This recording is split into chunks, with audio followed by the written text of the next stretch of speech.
What is going on, Governors? Chisgule here, and today we're going to open up about 450 gold keys. We're going to rock Ian's Ballads on our restart, on our farm. We're going to gear out possibly Expertise, a legendary, on my farm account. We're going to max spin the Ramesses wheel. We're going to do another wheel, probably on my restart. I mean, this is going to be an all the events sort of a stream. If you like Rise of Kingdoms guides to help you get value and smash your enemies, then consider smashing that subscribe button for daily Rise of Kingdoms videos. We are also a sponsored creator for Rise of Kingdoms. This is going to be fun. We've got a lot to do today. I appreciate your all being here. This is one of the first streams in a while where I should be able to pay very close attention to the chat relative to all of those other streams we've been doing where we're really focused on playing very intensely. There's no more ruins to do. There's no more crazy stuff where I've got to just be like laser focused on, not having tons of T5s hit the hospital. So this is going to be fun. Groggy and Viscera, good to see you. First time being early, says Absolute Phoenix. Well, welcome aboard. This is, pardon me, gonna be fun. We literally kind of just rolled out of bed, and late last night we made a video, because of course we did. Late last night we made a video. It's actually, I think, really interesting. It basically runs down the probability of being successful in the Lucky Dice event. So I made a second video about the Lucky Dice event. In the first one, we got wrecked. We just got completely wrecked. Well, in one spin, where I did the worst, I guess it's not a spin, it's dice roll, where I did the worst misclick I've ever done. You could check out that video. Then we went back, made another video very late last night about all the probabilities. If you're interested in that, you can go check it out.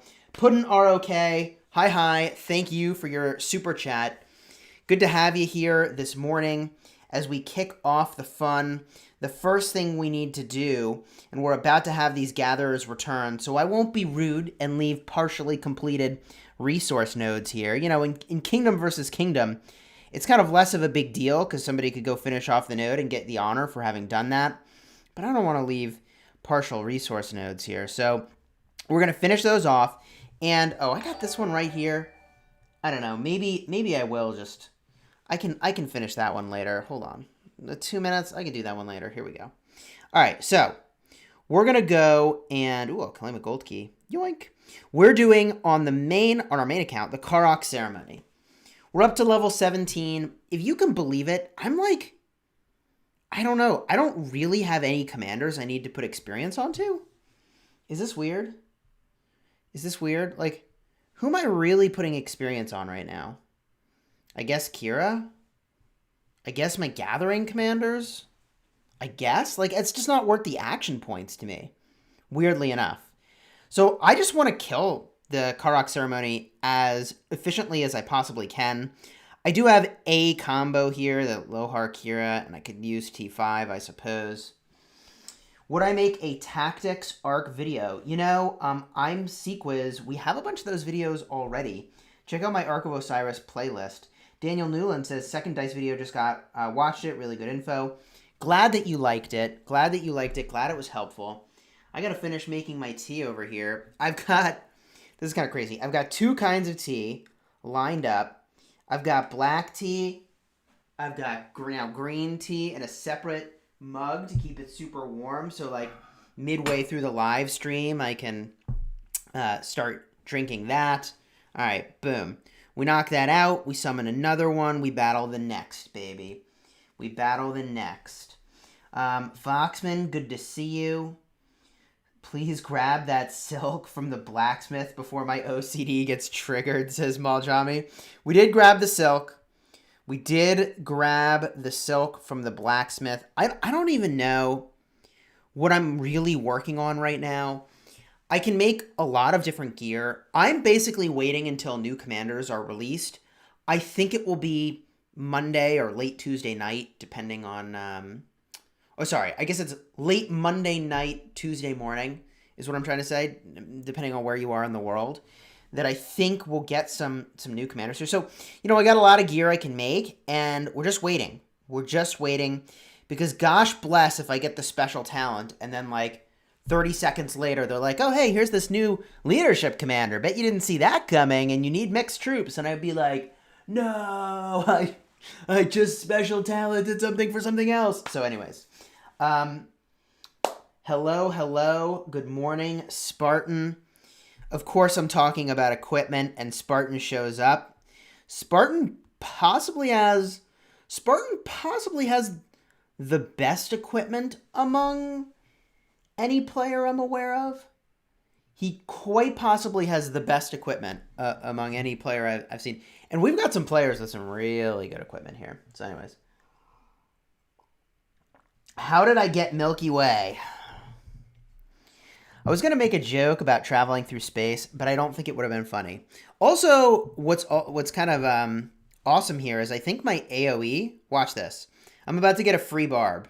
Free. No action point cost. 100% free. Now, it might kill me, but I didn't have to pay any action points for it. You see there? Actually, I'm gonna wreck that. I'm gonna wreck that barb. TBH, I'm going to wreck that barb. I think. Yeah, I think so. I think it's going to be fine.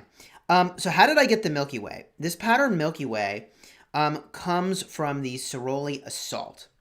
It comes from the Ceroli Assault. So does Ash of the Dawn. Now, these two items are, in my opinion, a small tragedy. And the reason that I say that is that if you compare these pants, 15% of stats, okay? This is giving you 15% of allocation, but 5% of that stat allocation is to commander experience gain. I honestly could not possibly care less about something like experience gain. By the time I am making legendary gear, 5% experience gain is such an absurdity, I can't even. So, the only redeeming value of Milky Way is that technically it has the most stats for cavalry or archers on any chess piece. However, they just released Revival Plate very, very recently, and Revival Plate is going to give you a set bonus that's going to make it better than the Legendary, and that is why I dislike the itemization on Milky Way.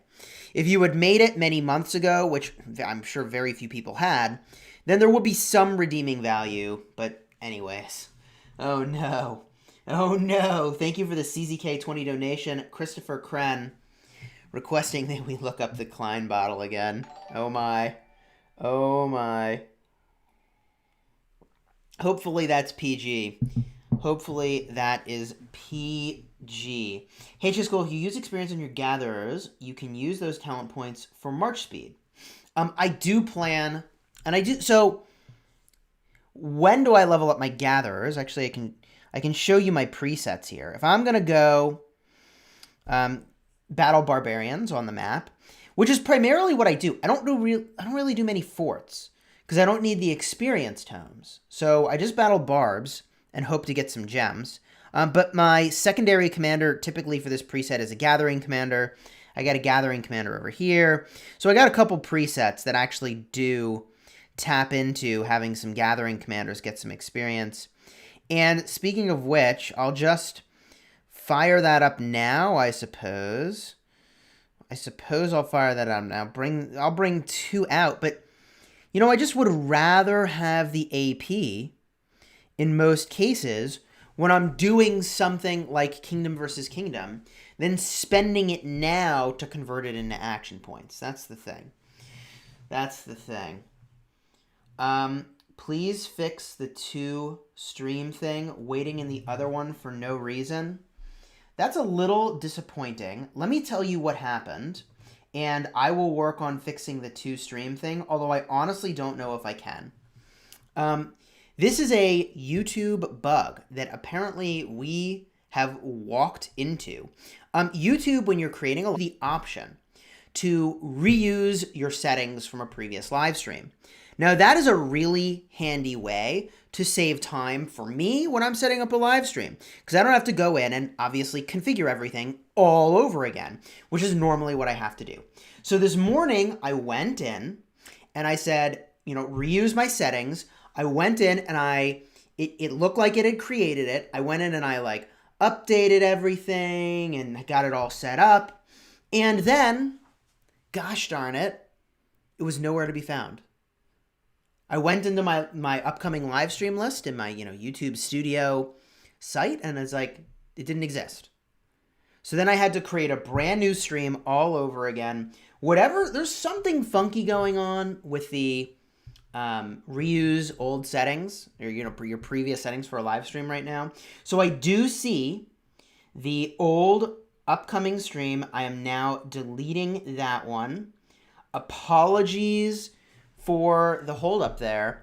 I personally will not be using that reuse, old settings or previous settings for a previous stream function anymore, just because that is the second time it's kind of bugged out on me.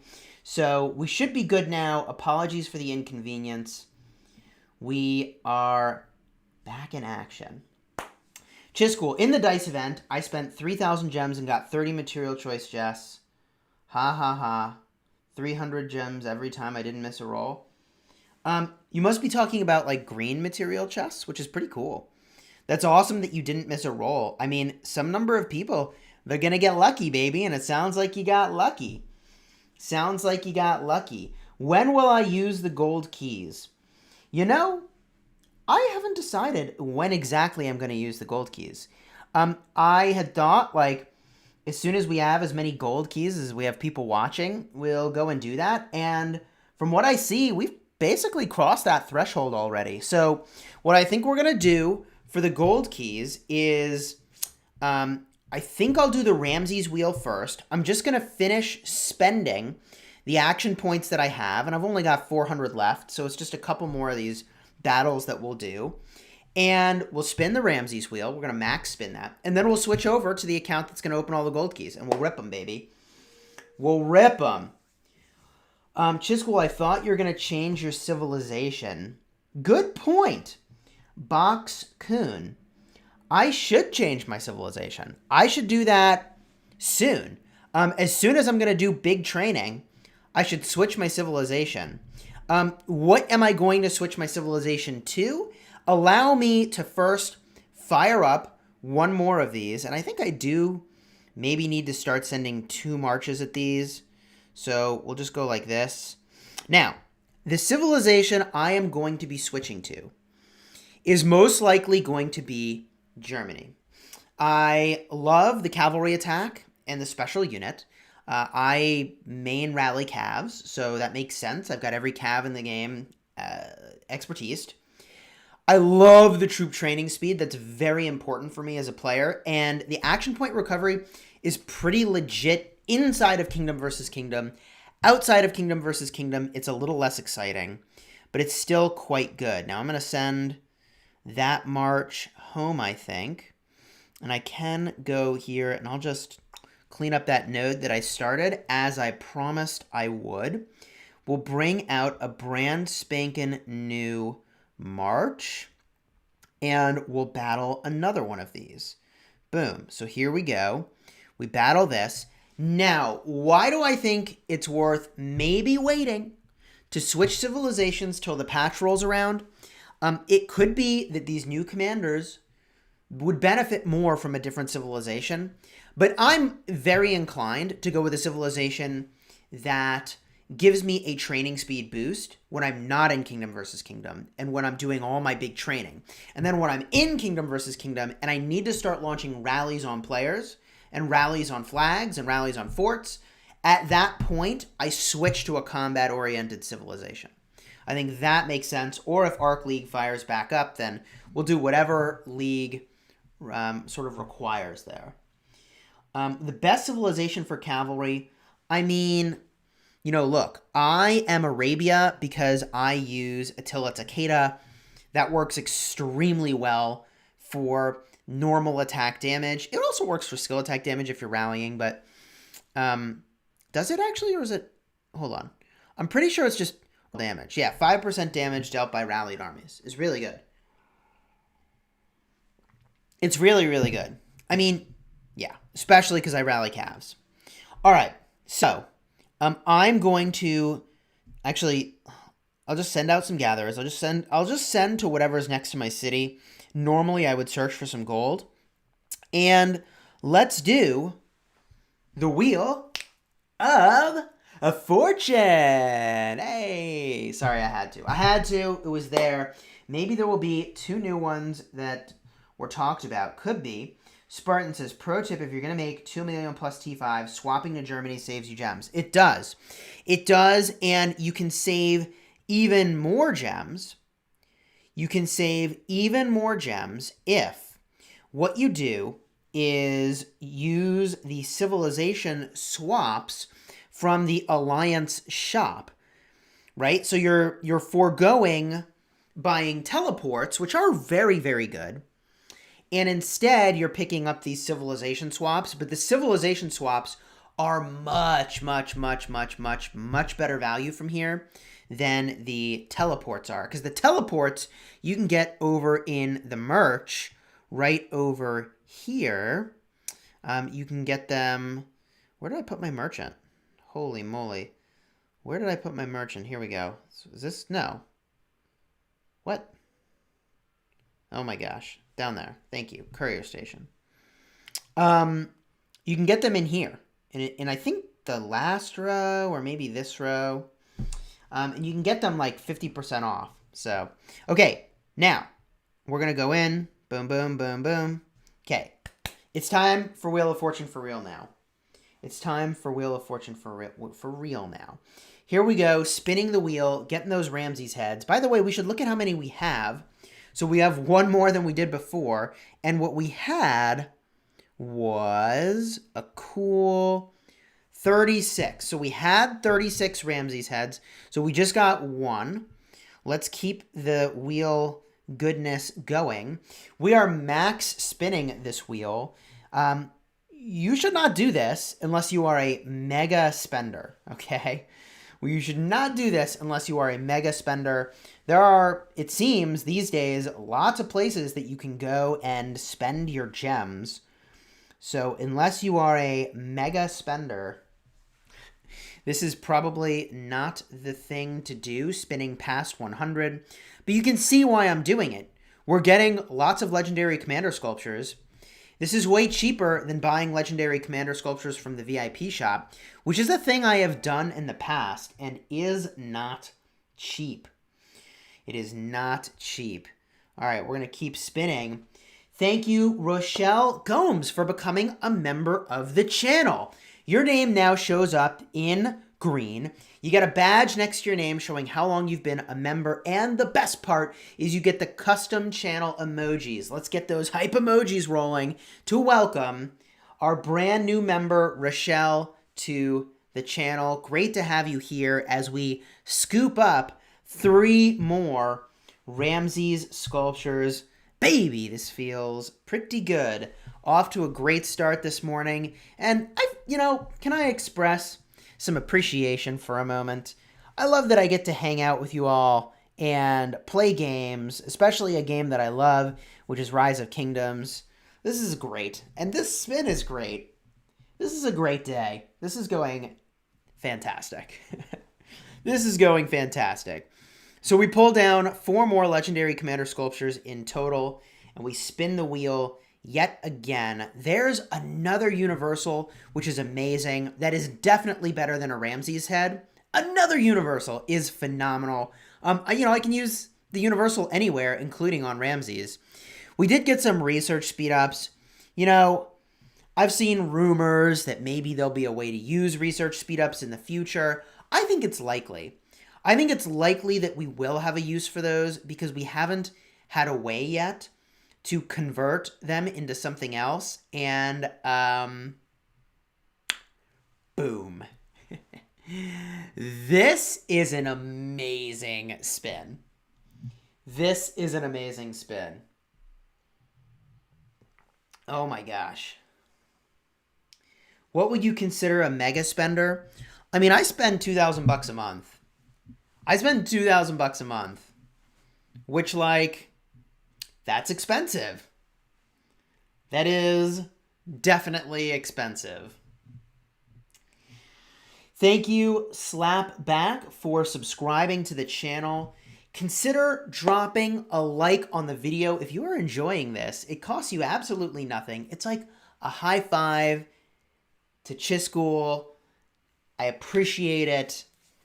And if you subscribe, you won't miss a thing. Let's keep spinning the wheel because this spin was amazing. I'm watching your city now. I mean, that's like a little creepy, but a little not creepy because I'm live streaming my city anyways. I've had people message that before, and it's like, really? People watch. You're crazy, Chisgule? We are crazy. We are crazy. We're gosh darn crazy. We're gosh darn crazy. All right, 2 more legendary commander sculptures. Bada boom. And I mean, you know, look, every time I talk about spending in a mobile game, and in this game, I feel somewhat obligated to say that, like, I spend like that because I'm growing a YouTube channel. And if you're considering spending in a mobile game, make sure that you first prioritized retirement, your family, like all the really important life stuff. And if you've got all that lined up and you spend, you know, money here and there, or if you can, you know, you got the money to go big, then like, okay, but like retirement saving, people, retirement savings, invest in your future. I talk about investing in commanders, but like that's not an investment, it's a game. Anyways, I just feel obligated, you know? I feel obligated to say that. Okay, so here we go. I'm no financial advisor. I don't want to pretend to be. I'm not. But like, financial future. Financial future. Yes, I spend about $24,000 a year on Rise of Kingdoms. Yep. All right. 3 more legendary commander sculptures is amazing. We're going to keep on spinning. Is Kira a good commander? Kira is, I suspect, going to be critical for Ian's Ballads. Or not Ian's Ballads. Well, maybe even future versions of Ian's Ballads, actually. But for Ceroli, I expect it's going to be critical. Ooh, 3 more sculptures, baby. This is going very well. My Ramesses count is just amazing right now. Chisgule, I'm a low spender. I want to move to a Kingdoms, but it's 30 pages. I can't get it without buying them. What should I do? I mean, you know, look. 30 pages is not cheap. 30 pages is not cheap. The cheapest way to get pages is to buy the $5, $10, and $20 versions of the bundle that has the passport pages, if you are going to spend at all. That is going to take you many months to be able to move kingdoms eventually, right? Because you're only going to be getting, what, like 5 pages a month? Plus, you can use your alliance currency to get pages in the shop, and that also is totally legit. In fact, let me just go to the alliance shop. And do we have passport pages? We don't. I'll put a few in here. Just to show. We'll restock this, right? So we'll drop a few pages in there. Oh, am I not R4 right now? What? What in the world? Well, I guess I'm not R4 right now. Why am I not R4 or R5? Because I was on my main. Negan gave me kings that later I could gem the buff. And then I had my farm join. I made my farm king, which made my main account rank 1, and I didn't fix that. And then I gemmed the kingdom buff, and then I made Groggy king. And Groggy, you're watching. Bump me back up. So it's 600,000 credits. It's a lot of alliance credits. It is a lot of alliance credits, and I mean, like, it's going to take you a very long time to migrate, but that's how you would do it. That's how you would do it. Okay, so we're claiming all these goodies, and we still need to keep spinning the Ramesses wheel. And when we're done with the Ramesses wheel, we are going to make our way over. We are going to make our way over to the farm account we're going to use to open all these gold keys. And I expect that after we've done that, we're going to expertise YSG. I think I'm going to expertise YSG, and we're going to talk about city defense, maybe like this much. Maybe like this much. As I put another commander onto my wall there. But, you know, I've got like 800 legendary commander sculptures that are just like sitting there on my farm. And I should do something with those. I should definitely do something with those. Isong is a commander that, like, I'll put my money where my mouth is on that one and invest in it. No doubt about it. Forgot about the gold keys. Did I see 10,000 silver keys? Yup. By the way, as soon as they change the loot table on gold keys, on my main, I'll probably have like 3,000 gold keys and I'll rip them all. I'm just waiting for them to cross my fingers, change the loot table on these gold keys, and we'll do it. We'll go ham. I'm a free-to-play player. How much power should I have in a year? In a year, I would think you could... I mean, depending on how seriously you play, I would think you could be... But depending on the caliber of the alliance you're in, if you did like a nice jumper group configuration, you know, I think you could be in the realm of 40 to 50 million power. I think. Chis, will you use Mehmed for hitting cities after you expertise him? Definitely. I definitely will be using Mehmed to hit cities. No question about it. We will use Mehmed to hit cities. Oh yeah, baby. Oh yeah. For sure. If I was hitting a city with Mehmed, just for perspective, if I was hitting a city with Mehmed, I would probably use Saladin primary and use all cavalry. So it'd be Saladin primary, Mehmed secondary, and we get that extra 15% damage over here, which is really nice. You take less counterattack damage too, which is really good for hitting a city. If the city has any area of effect damage, the skill damage taken reduction is very good.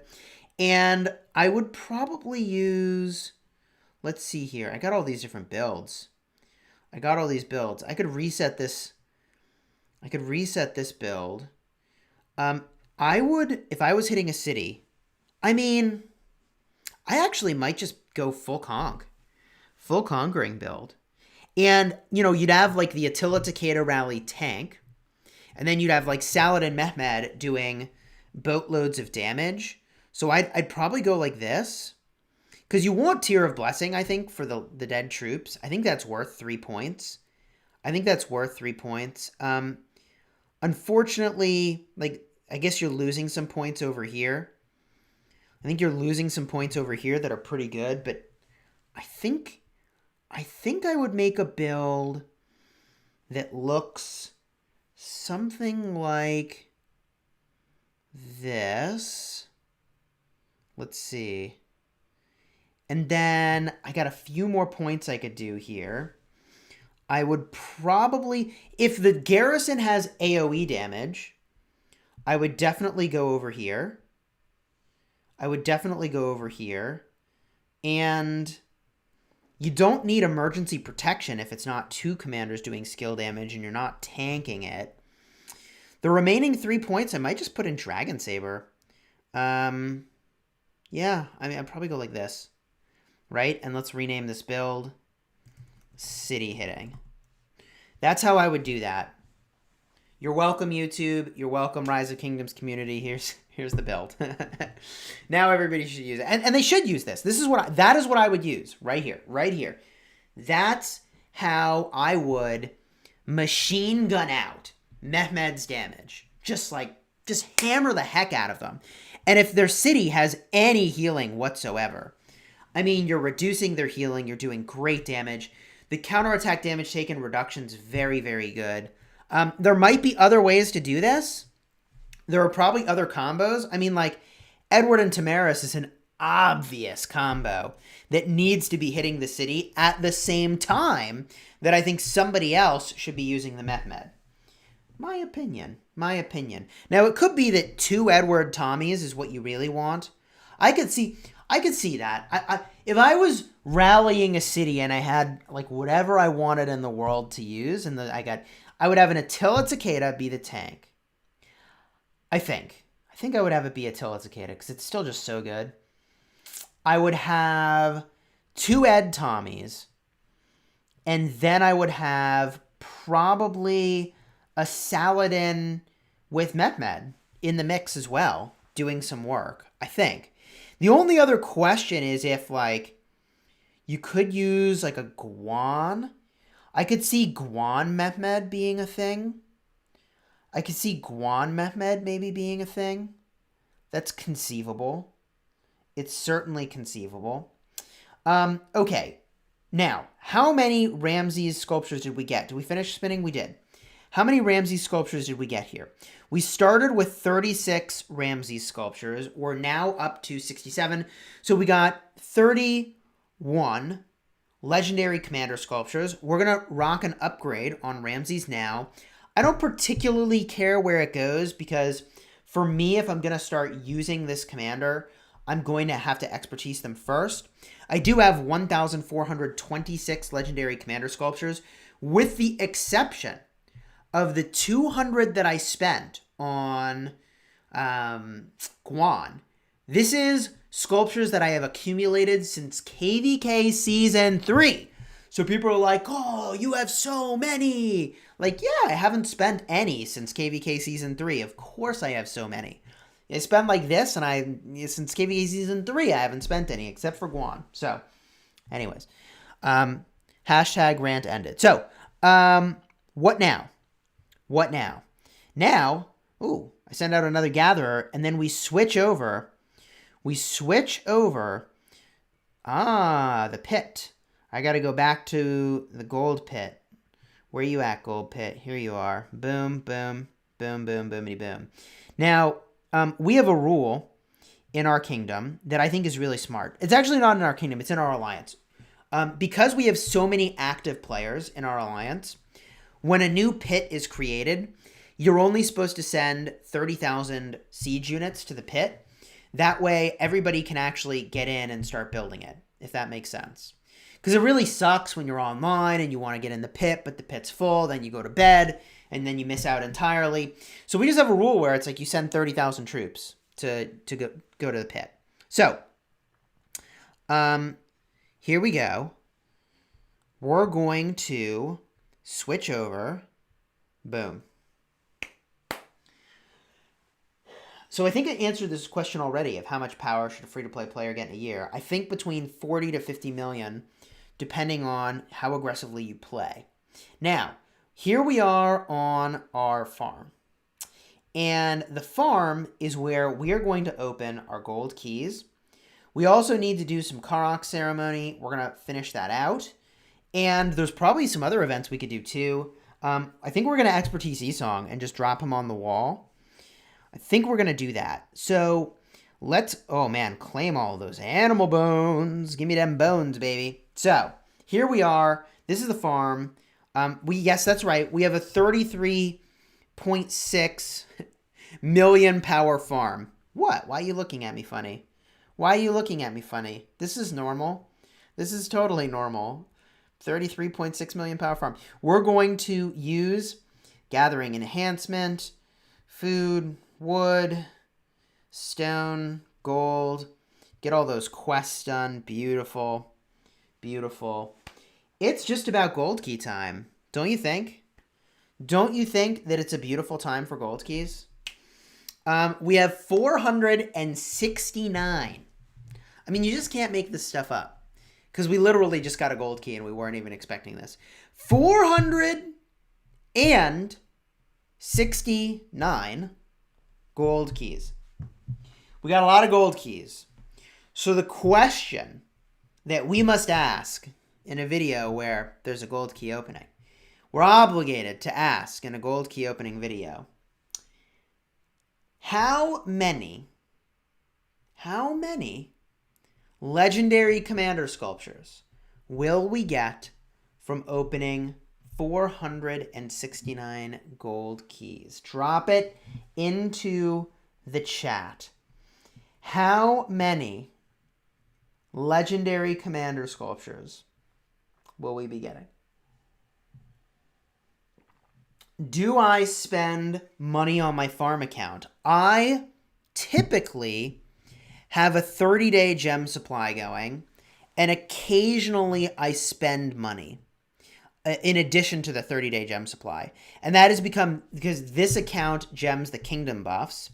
Now, I'm pretty sure that my gem supply ran out recently, but I have enough gems. I have enough gems right now, and I could do the growth fund if I really wanted. So I don't think I need to actually fire up another 30-day gem supply right now. There are a huge range of guesses here. Someone guessed 1,000 legendary commander sculptures. I would bet you that a reasonable number that is theoretically achievable. Wow, am I going to get that many? That can't be. I could get, I've seen as good as like you average one per gold key or one for every 2 gold keys. We could get 200 legendary commander sculptures out of this deal. We could pretty legitimately get 200 legendary commander sculptures out of this. Someone says 2,000. Oh my gosh. But a lot of people are saying 69. Come on, people. Come on. You're killing me. 420. I see what you did there too. What's a 30-day gem supply? This, in the supply depot, the 30-day gem supply, is the best value you can get for obtaining gems on an ongoing basis. The only better thing is the growth fund, and for that you have to be City Hall 25, and it's a one-time deal. But in an ongoing basis, the 30-day gem supply is amazing. And look, you're paying a small amount of money for a small amount of gems, but it's a high amount of value because you're not getting them all up front, you're getting them over time. So to compensate for the fact that you're getting them over time, they make the value higher. All right, let's rip open all of these gold keys. Now, what am I hoping for from these gold keys? I would like Charles Martel. I basically have him on my wall right now. I don't know that I will after we finish this little ripperoni over here, after we rip these open. But that's the commander I'm most interested in, honestly. The double C is good. The Sid is good, but, it's a farm account. Like Cleos and Sundocs and Ashitas are good, So here we go. Let's rip open these keys. Open all 469 keys. We're doing this thing. This is normal, right? This is totally normal. 3, 2, 1. Yes. What did we get? So first of all, I'll point out we did get a moderate amount of experience. 362,000 experience in 1,000 tomes, and then 200. On the nose, 200 5,000 experience tomes. We have 73 hours of research speed-ups, 61 hours of building speed-ups, and 137 hours of universal speed-ups. That's a lot of speed-ups. If we had needed epic stars, we did get 161 base epic stars, 4 bundle, and 9 blessed. And look at that. 78. Count them, 78 of the gold stars, and then 7 and 7 on the blessed and the bundles. So, cruising on up. We got a lot of blue commanders we don't particularly need. Epic commanders, I want to say we have mostly expertise, but there might be a few that we don't. I'll have to check that soon.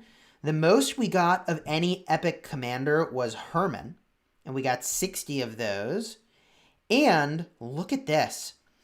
In terms of full epics, we got 8 Belisarius, 8 Baibars, 8 Olgi Mundok, And if we start to dip into the legendary commander sculptures, we see already 35 legendary commander sculptures, 15 in Ishida, and 20 in Mehmed, which is, not so bad. Not so bad. Cruising on up, we have 41 Sundok, 30 Cleopatra, 28 El Cid, 17 Martel, which is kind of low, 38 Double C, and 7 Freddy. So far, so good. There is, however, one more row, and maybe someone is doing the math here. Maybe someone is doing the math. We're going to scroll up and see the final row. 32 Julius Caesar. 2 full Ishidas. 1 full Mehmed. 1 full Cid. 2 full Martels. And 2 full Caesars. Okay. So if somebody's doing the math here, how many sculptures did we get? We got 20, 40, 50, 60, 70, 80, 112, 119. Let's see, and the rest here. I mean, we got a lot of sculptures. I'm pretty sure we're doing better than 1 sculpture per gold key. Honestly, pretty good. 308 total, chat is saying. Thank you for doing that so I don't have to embarrass myself with mental math. You're the best. 308 is really good. I feel like if you're doing more than 1 sculpture for every 2 gold keys, you're looking very good here. Now, we can claim these rewards and feel pretty good about our rip here.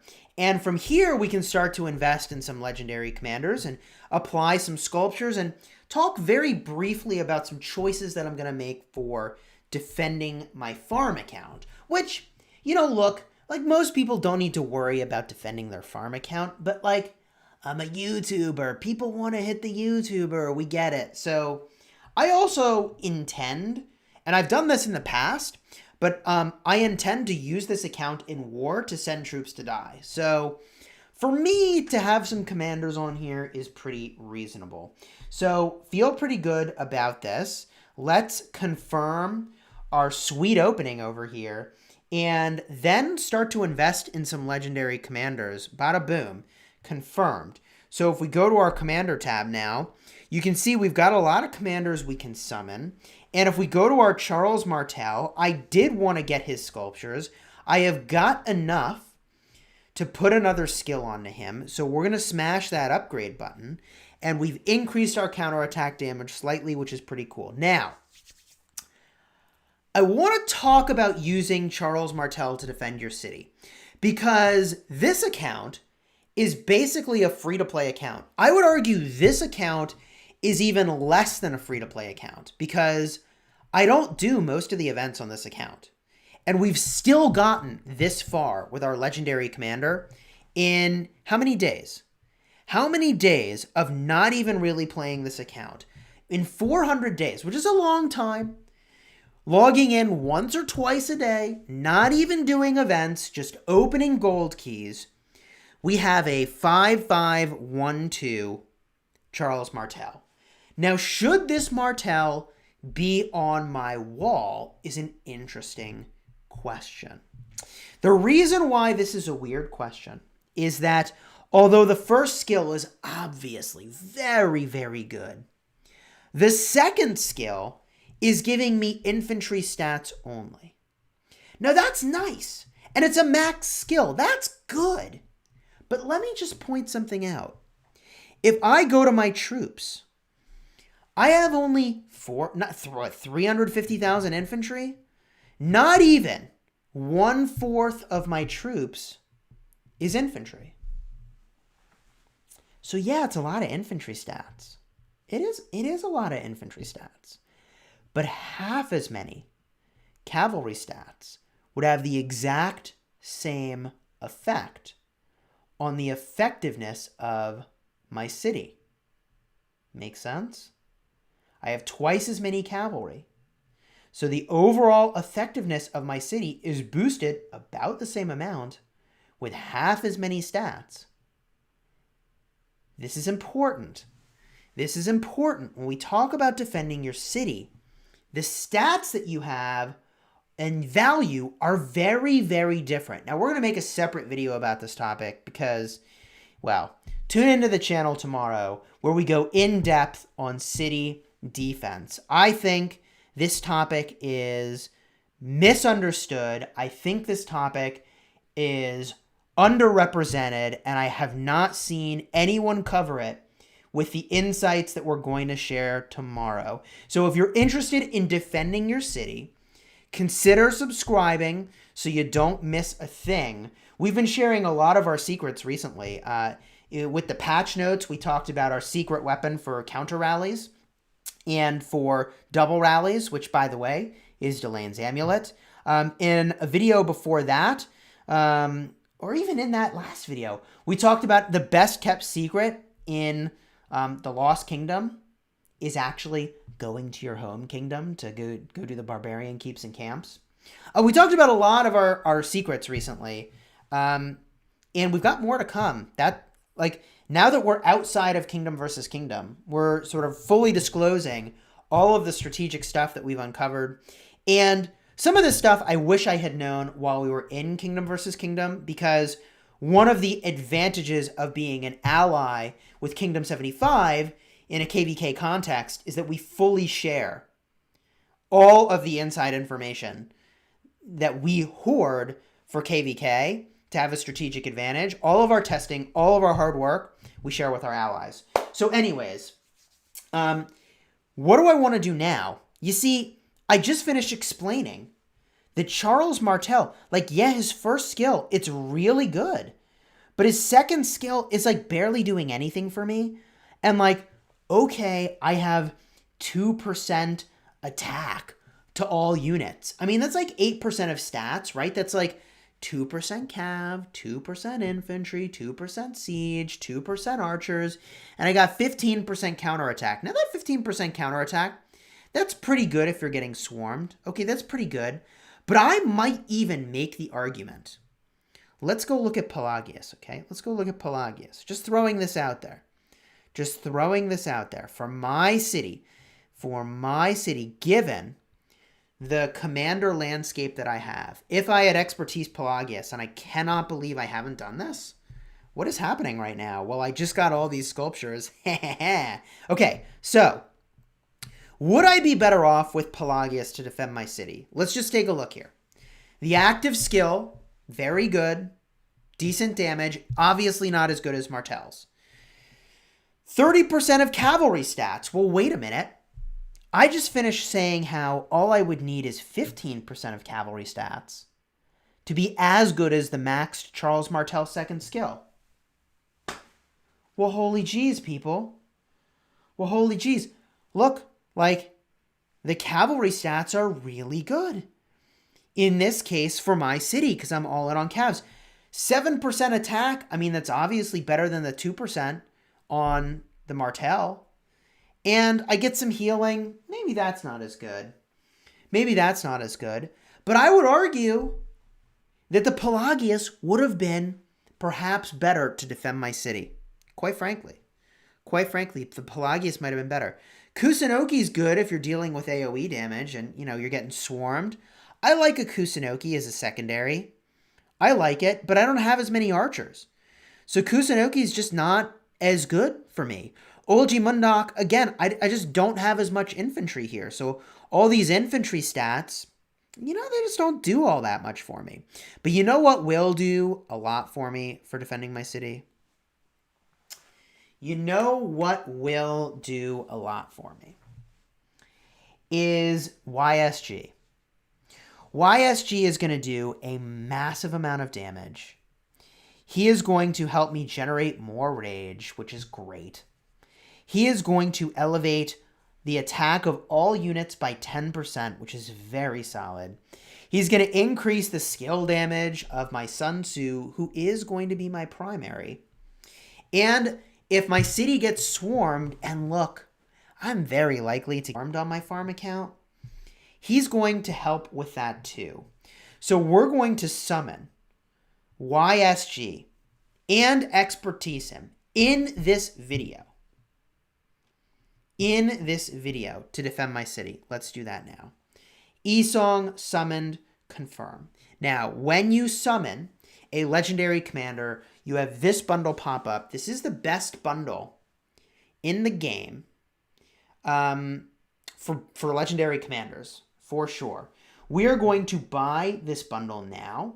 To do that, we are just going to get our logo up on the screen. We will buy this bundle for $5. Yes, this is a farm. But for me, let me explain how I think about my farm a little bit.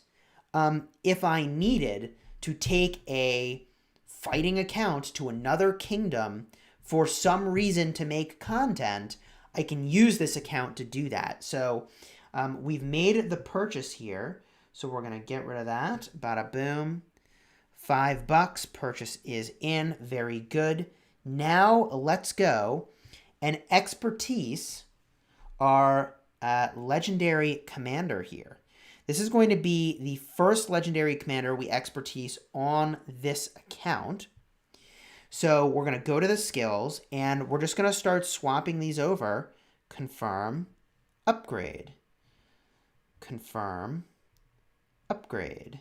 And we're going all in. It's going to be like all 700 sculptures, which I think is a great choice. I definitely do not want to expertise my gold key commanders like Charles Martel to defend my city, because I'm going to keep getting him from gold keys. You see what I mean? You see what I mean, people? You see what I mean? Who's my favorite legendary commander? I mean, it's Esong. Esong is my favorite legendary commander for sure. So here we go. We're going to put some experience into this commander now. We have plenty of experience tomes. We have plenty of stars. And here we are. We'll drop these in. Boom. Bada boom. I put my money where my mouth is here. We are expertising YSG on my farm from the Universal Legendary Commander sculptures that we have accumulated across a whole bunch of events, across all time on this account. We have not until this moment ever spent a single legendary commander sculpture on this account, and we are now going to spend 700, well, little less than 700, but almost 700 legendary commander sculptures to expertise YSG on this account. And you know, look, this is something that I do very poorly, which is that I often hoard materials, I often hoard commander sculptures, and I, as much as possible, sort of opt for optionality, the ability to invest in something different if needed, rather than actually just throwing down and investing in something, which I think is in some ways a mistake and in some ways very beneficial. We saved all our legendary commander sculptures on our main during this last KVK because, look, we didn't know that we were going to have 6 Mighty Governor cycles of Artemisia, but if we had had only 4, and they'd come out with some new commander in the middle of Kingdom versus Kingdom, and it was good, yes, it would have been very good for us to be able to expertise that on the spot. You see what I mean? You see what I mean? So here we go, expertising YSG on our farm, putting our money where our mouth is, and I think that even though I have a 5-5-1-2 Charles Martel, I think that given that my farm account is likely to get swarmed rather than rallied, I'm better off getting Sun Tzu Esong on my wall. I think that's going to be a better pair for me than other ways of doing this. So yes, it is actually 690 Universal Legendary Commander sculptures that we are committing to this task right now. Moving them all over to expertise this commander. And it's really a very exceptional garrison pair that we'll have lined up, which I feel great about. So now we've got the big 75 sculpture spot. Boom. Look at that. 80 sculptures a pop. Oh my gosh. Savagery. Savagery. It's so many sculptures. Boom. And 80 more sculptures. There we go. My friends, we are about to expertise YSG. This commander is good. The G is for good. No, just kidding. Just kidding. Let's expertise him, upgrade the final skill, and there you have it on our farm account. 404 days old. We have the expertise attained on YSG. Our money right here where our mouth is. Okay? Our money where our mouth is. Who's the best infantry commander in the game? Alexander the Great. I love questions that are easy for me to answer. So, that doesn't mean it wasn't a good question. I just mean it's obvious when you do a breakdown of the skills and have put as much thought into it as we have, that he's the best infantry commander in the game. So, let's put YSG on the wall. And now we're really cooking with gas. Now, you might be saying, whoa, Chisgule, whoa. What about that 5-5-1-2 Martel being better than Sun Tzu? And yet again, I'm going to look at these skills over here, okay? And I'm going to point to the fact that Sun Tzu does a huge amount of damage. He does 1,000 damage factor for each target he's hitting and generating rage. So if I'm hitting even just 2 of the targets that are swarming, I'm getting some really good value here. He reduces the damage that the garrison takes by 7%. That is massive. Damage reduction, in my opinion, is better than stat gain in most cases. So this 7% is better, in my opinion, than what other commanders do, which is like 7% attack or 7% defense. No way. Garrison damage reduction, huge. Okay? I get another 10% damage taken reduction on Sun Tzu. And only 10% of his stats care about infantry. And now that I have Yi-Song, 20% more active skill damage is backbreaking. So that is why I'm keeping Sun Tzu, and I'm not going to use the 5-5-1-2 Charles Martel. I'm not even going to level him up to be a primary to pair with the Yi-Song, because until some of these other things get leveled up more, until this gets leveled up more, where I'm getting now like 10% attack to all troop types and my counterattack goes up, I just don't think he's better. I don't know, chat. Am I crazy? Are Genghis YSG rallies good? Yes. Khan Yi-Song rallies are good. Worst archer? Definitely markswoman. Chat nailed that. Can I show my Sun Tzu tree? If you'd like to see the Sun Tzu tree that I use to defend my city, which we will reveal to the world for the very first time, tune in tomorrow for our video.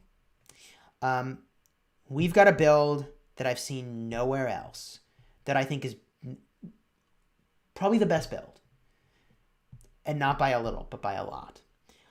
And we'll talk all about that. Tomorrow's video, Clinic on Defending Your City. So, now that we've done that, now that we've done all of that, we've gotten this account into a really, really outrageously good place. An outrageously good place. And look, you know, our hospitals are looking really good too. We've only got 307,500 hospital cap right now, but we're about to take the last 2 hospitals up to 24. The problem with the farm account is that I never get the Books of the Covenant because I just like don't sit there and run forts all day, and I'm not gemming these on this account. So like, you know, the account is always going to be somewhat constrained with our castle. It's just the reality with this account is that it's always going to be somewhat constrained with the castle. It's kind of a bummer, but it's just the reality. So now what I'm going to do is start to summon the Karuak ceremony bosses, and we're going to jam these out. And now I can focus in on your questions in the chat. I do want to use my Lohar over here. Boom. One other thing we can do real quick. I forgot to apply skills other places. We have one more skill we can now apply to double C based on our gold key opening, which is really good. March speed and attack is phenomenal. Very happy about that. We aren't going to apply our, whatever. I don't think I'm going to apply my talent points just yet on Esong. We'll do that later. We're going to put a point onto El Cid. We are going to try to max the first and second skill if we can before proceeding. We can put another point onto Mehmed. Again, you want to max the first and second skill before proceeding. On our Sundok, oh, this is very good. We now can max her gathering speed skill. I mean, look, this is a farm account, so gathering speed is great, especially for a gold gathering commander. And I will, am I going to apply experience? Maybe I'll just bring her out barbing. I'll just bring her out barbing. I'll add her to the list of people I bring barbing. We get Ishida. I'm going to start bringing Ishida barbing to level him up too. Boom. Awesome. Ishida's first skill is now maxed. So we've maxed the first skill and the second skill on this commander. Very, very good. It doesn't look like we could put a skill on a Caesar, which is because he's already got it. Okay, his first skill is already maxed. Our Herman is already maxed. Our Belly is already maxed. Osman.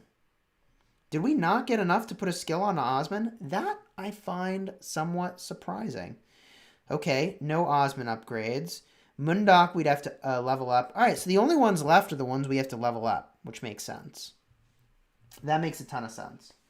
Is Khan Alexander the Great a good pair? I don't think so. That doesn't make sense to me. 5511 Artemisia usable? Usable for what is what I'll say. I guess so with full archers, and the AoE damage is good, but you know what? I'm not sure what you're trying to do with that, quite frankly. I'm not quite sure like who you pair it with. In Garrison, does both Sun Tzu and Esong's skill damage boost apply and stack? Yes, it should, and I can prove it. If I bring Sun Tzu out as a pair, let's select Sun Tzu. Let's see here. Do we have skill damage boost? Skill damage plus 23%. Now, I'll be honest. I don't know where the 3% is coming from. Oh, yes, I do. Talents. Sun Tzu's talents gives 3% with the build that I have on him. So 23%. And if I now add Esong, I can show you that it does in fact stack. The skill damage boost is now 73%. Nailed it. How's that for an answer? I feel like I had a really good answer for that question. Not to pat myself on the back for a moment, but gosh darn it.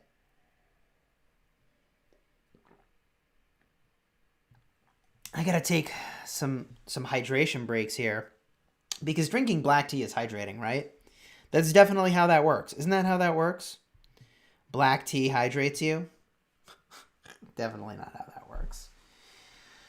How do I open up Saladin? 5111, 5511.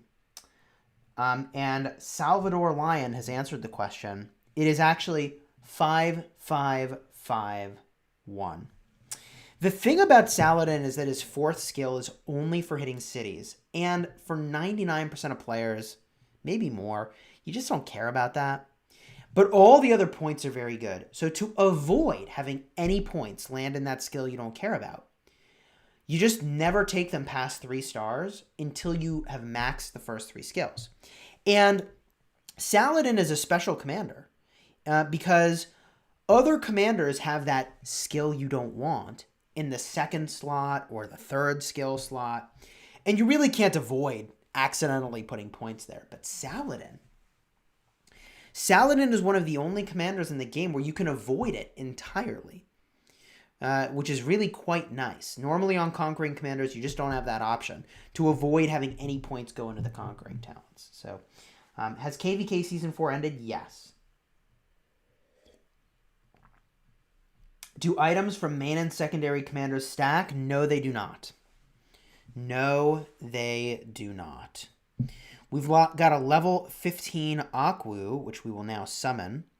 And I'm going to bring out my commanders here. And I need to get my gathering commanders, weirdly enough, into the rotation. So instead of Osman, I'm going to put Ishida. And I'm going to remake my preset here, and I'll confirm that. And instead of Pelagius, I'm going to put Sundok. And I will confirm that. And I'll bring out one other march. Easy. You know what, though? After this, I need to get my Esong in here and start leveling him up. Because Esong is amazing. I would probably use him as a primary. So I got to start leveling him up. Call Me Demon, says Mingyu Wang.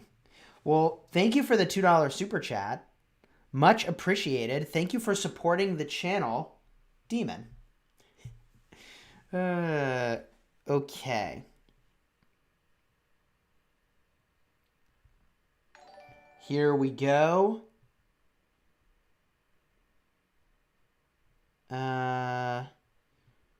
From here, I guess we'll just use this. I kind of don't care even who hits it. What's your opinion about Ramesses Esong at rallying? I think it's very good. We rallied with Ramesses Esong in this Kingdom versus Kingdom. It's a good combo.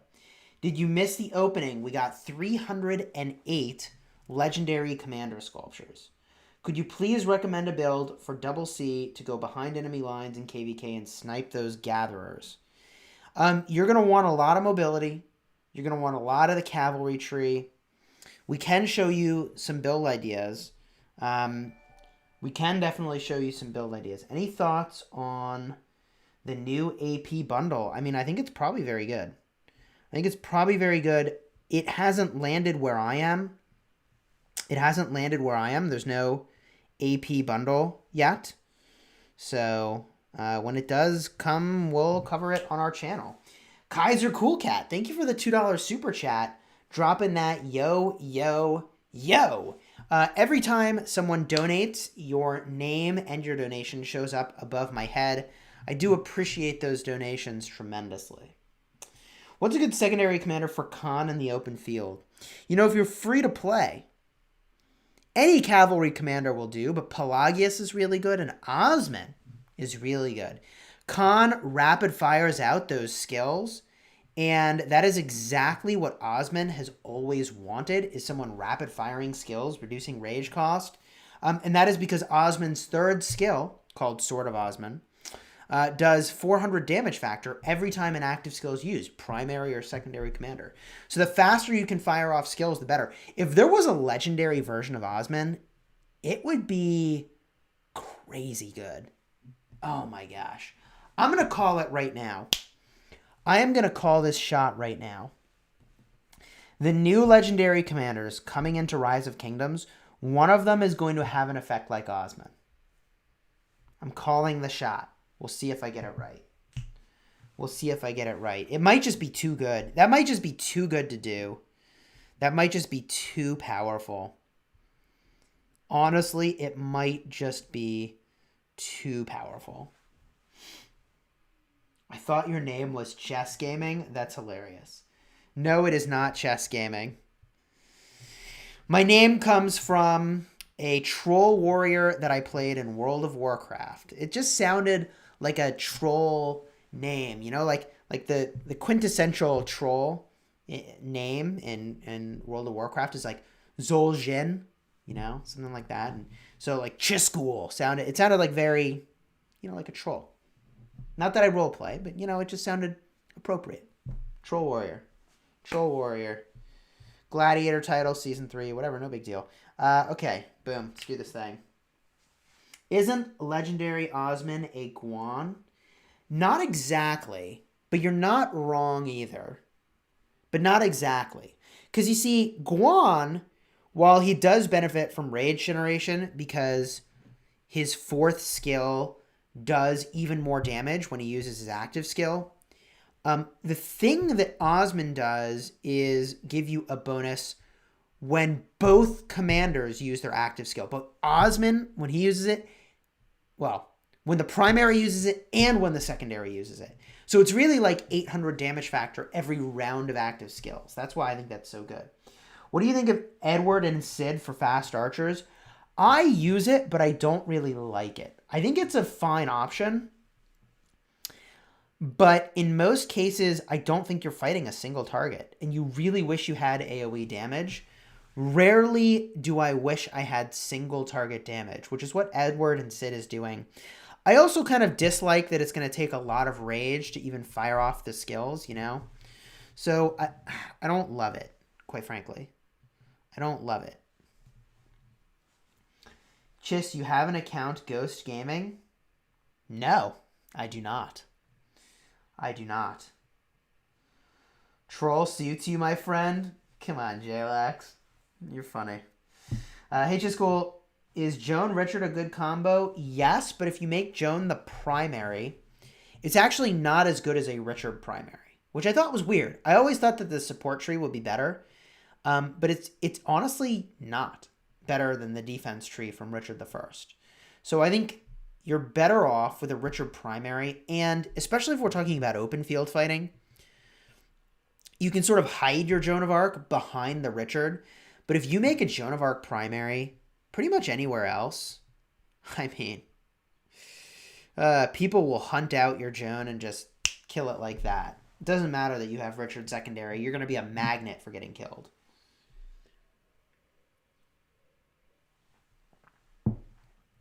How much gems can a governor gain from the final and the midterms? Is it worth it to study for? Probably not. But I do think it's a lot of fun, and we can do the quiz on our main account. We can totally do that.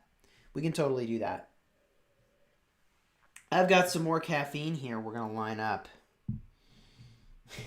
Wait, your real name is Chisgule? No. No, but if you want to call me Mr. Ghoul, I won't say no. I mean, it's a little weird. It actually gets... This is weird, but whatever.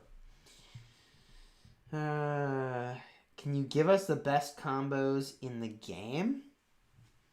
I mean, that's a very detailed question. We've got a lot of videos that cover pairings. We've also got a lot of videos that cover the best, like, epic pairings, too. Man, I might have to send some troops back to town here. That might have to be a thing that we do. Let's try... I think, well... I guess I need experience on this account, so we'll send 2. How much AP would you save for Marauders? A lot. Marauders, I mean, if all you care about is your account, Marauders are very good. The downside of going all in on Marauders is that you're not going in at all on Honor in KVK, which is a little rough, so you've got a call to make there.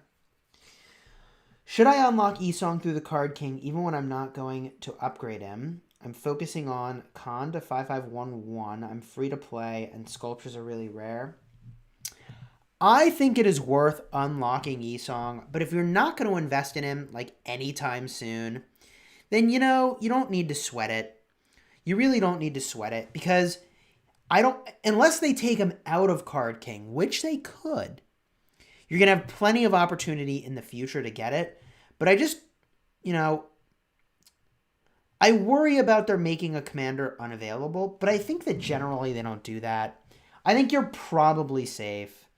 But because I'm a little, like, you know, paranoid about losing out on the opportunity to get a commander, I'm remiss to advise that, like, oh yeah, you know, don't worry about it all. I mean, I would probably try to pick up the commander, you know. All right, so now we're going to go, speaking of commanders, send them back out onto the field.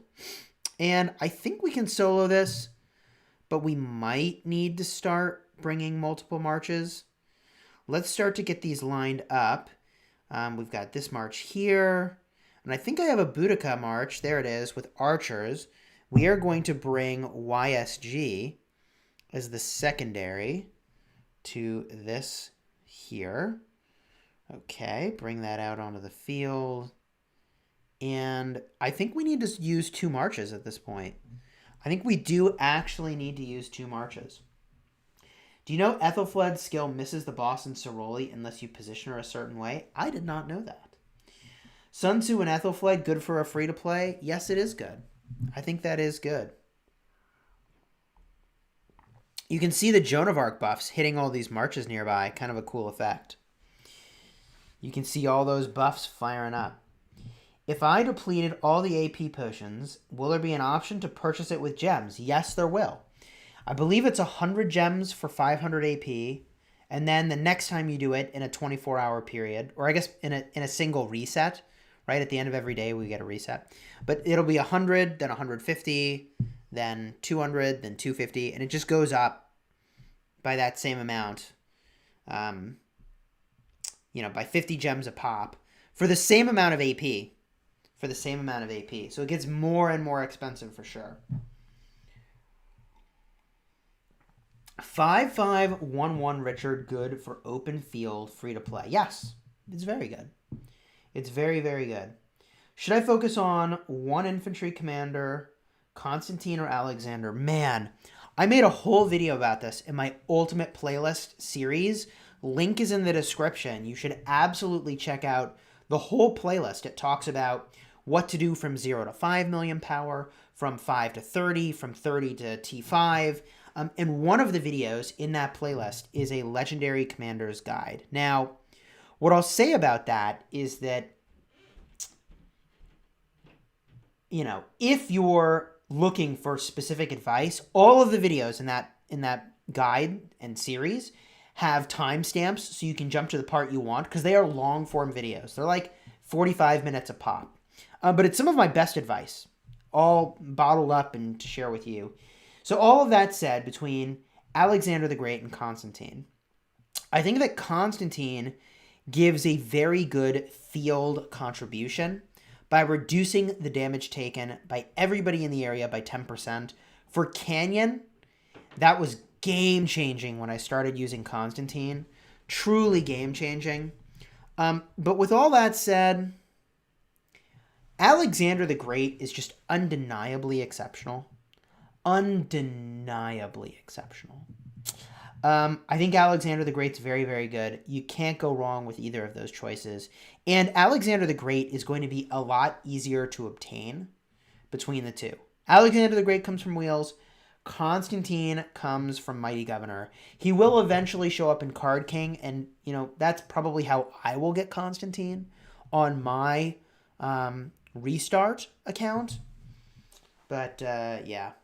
I would say that you are probably going to have just an easier time getting Alex and using him, and between the two, I think that's fine. I don't think you can go wrong with either of those commanders. All right, here we go. Level 30. Get these guys lined up. Thank you, Devious, for the $5 Australian super chat. Much appreciated. KVK ends, Farmville begins. Well, I'll tell you right now, we are farming up some legendary commander sculptures for our mini, for whom we now have Esong as the secondary on our wall, which is pretty amazing. Chis, please answer, is level 10 expertise Esong the same with level 60 expertise Esong as the secondary commander? So I don't think I understand your question exactly, but yeah, I don't think I understand that question. If they're the secondary commander, the level doesn't matter, but you can't be level 10 and have an expertise legendary. I don't think that's possible. Okay, so that went well. We're going to send some of our marches back home, and we'll keep going on these Aquus. Boom, boom. We only did hard difficulty because I don't know why I didn't do Nightmare. I did Nightmare in KVK, I think, because we get all the KVK buffs, which makes it a lot easier. In a duel, who would win? Epic Commanders with T5 or Legendary with T4? I don't know. It depends, I suppose, a little bit on the troop type and the commanders. I'm inclined to believe the T5 would win.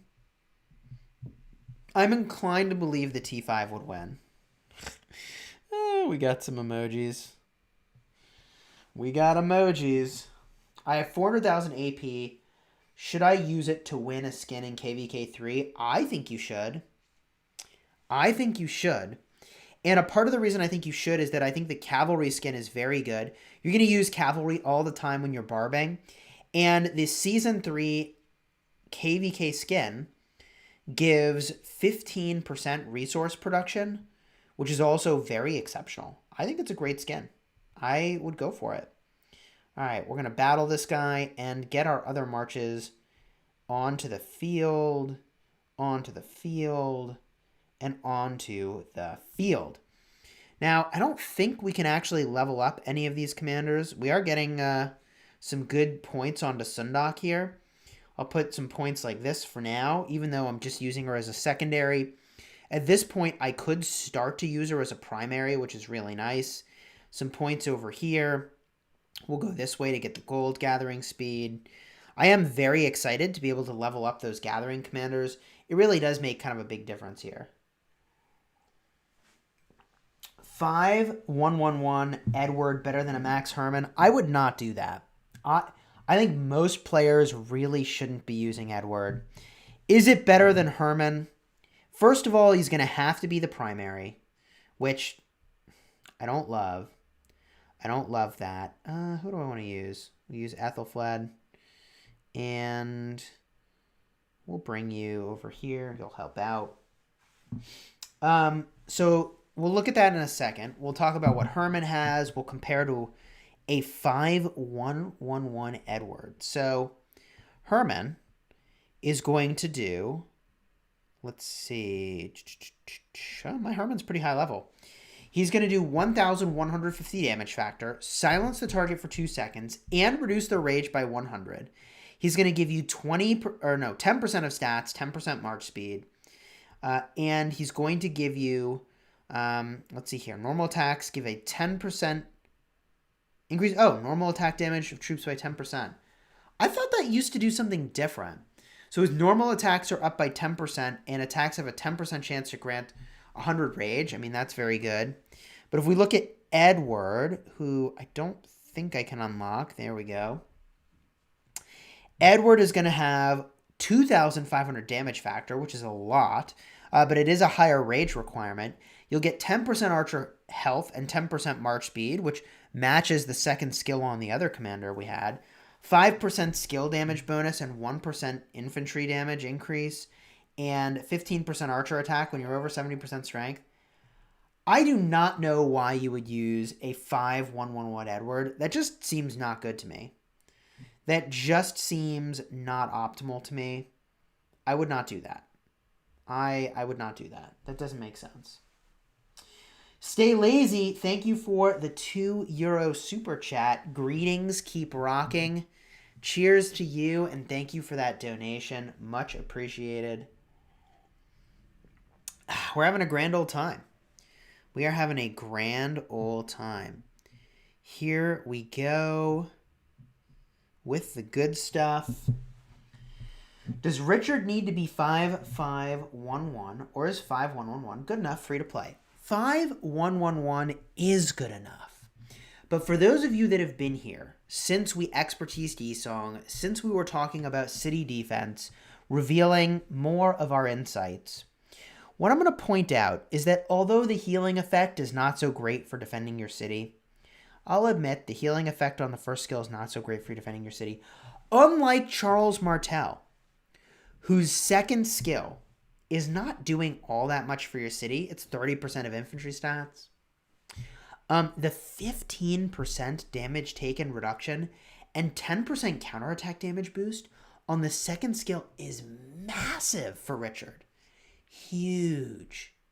Huge. It's very impressive. It's very, very, very impressive. So I'll point out that like the second skill on Richard is a must get. I mean, like, only on the third skill does Richard even care about infantry at all. Richard is a very good commander. Okay, let's get our back onto the field. There we go. We'll move these over here. And let's move this over, move this closer. Let's fire up this fight. Here we go. I don't think that I need to send my weaker marches back to town. I think that at level 40, I'm not going to be able to do this anymore. I'm going to need to have, refresh those marches, but I think we're okay for this. We'll save like the 10 action points by keeping our marches out. But in the future, I probably need to not do that. Yeah, see, because this is hard mode, we got this, baby. We got this. Boom. All these marches go home. And, yeah, even this one can go home. We'll summon the next level. We'll keep this going. And bring these guys back out. Okay. Let's do this. Here we go, baby. Did I open the chest? We did. We got 308 legendary commander sculptures. 308 legendary commander sculptures, which I feel pretty good about. We honestly did above average, in my opinion. Using 6 dazzling stars and 690 sculptures. You can expertise Esong at level 10, right? I don't think so. I don't think you can. But even if you could, like, you just take them to level 20 and then do it. Quick glimpse at your Mina Barb fort build. I don't think I have a fort build on this account, but what I would recommend that you do is check out the video I made all about the best commander combos to take out barbarian forts. I have a full video dedicated to that topic. We go very in depth, gives you everything you need. Definitely recommend you check that out. Ooh, we're getting a little beat up over here. And if we go to our hospital, that's something we should do. Oh, we're doing great. We're fine. Hospital's fine. Hospital's totally fine. Fantastic. All right, summon another Aquu. Boom. And we'll send 2 marches to battle, spending our AP potions to get the job done, baby. Let's get the job done. Here we go. Now, let me ask you a question, chat. If we did Ian's Ballads on this account, how do you think it would go? How do you think Ian's Ballads would go on this account? Do you think it'd go well? I don't actually know. I don't know how we would do. We could see. We could try to find out. I don't know. Do you think any new civilizations are going to be added? I definitely think we'll get new civilizations. I definitely think we'll get some new civilizations. For sure. Alex Papp, thank you for the €1 super chat. Much appreciated. Every donation supports me and creating content on YouTube, which I deeply appreciate. I deeply appreciate it. All right. Is everyone free to play? Don't think so. I can join with my main, says Vocera. Nice. Am I going to get carried? Am I going to get carried through Ian's Ballads? Osmond Timo in the early game? Not the worst. Not the worst. You could definitely do that. You could definitely do Osmond Timo. Okay. Here we go. Karuak ceremony. Challenge. We've got a couple marches out already. Let's go hit this thing. Boom, boom. They're on their way. We'll get out new marches. Get these back on the field. 1 and 2 and 3. There we go. Boom. Looking pretty good. 13 minutes till our hospitals finish. How much power am I going to gain? How much power am I going to gain from that? Oh, yeah. We're going to gain like 400,000 power when our hospitals finish. I mean, we're going to have a 34 million power farm, which seems pretty good to me. Call me crazy. That seems pretty good. Can Ethelfled be used other than killing barbarians? Yes. Yes. Ethelfled is very, very good in a ton of things. And we certainly can show you how we would pair Ethelfled in order to do that. In fact, we've got a couple things we need to update here. Bada boom. If we go, and we'll send these back to town, we'll summon a new one, and we'll hit that real quick. Which of these will I use? I'll use this one. Okay. So if we go to our Sunset Canyon, and we go to our defense, here's our Ethelfled. Now, right now, I'm using Mehmed, and that's a great starter combo to do a lot of damage. Even just the 5-2 Mehmed is really good for the AoE damage. But I'm going to switch it up to Esong, and we are going to go nearly full archers, okay? That's a really great combo. And we are going to position this here. Because what's going to happen is she's going to swing down and do damage to all 4 targets, which is really, really good. So I think that combo is really quite exceptional. Now, we've got a Herman in our back line. Herman Kusunoki, I actually think that's quite good. Sun Tzu's in the front, which is great. We'll put a few more marches into here and here based on our commander levels.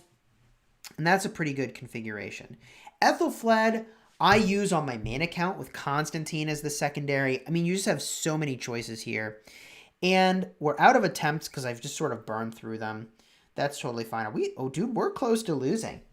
We kind of need to be sending 3 marches to battle this stuff. Who knew? Who knew? All right, well, we'll refresh our marches here.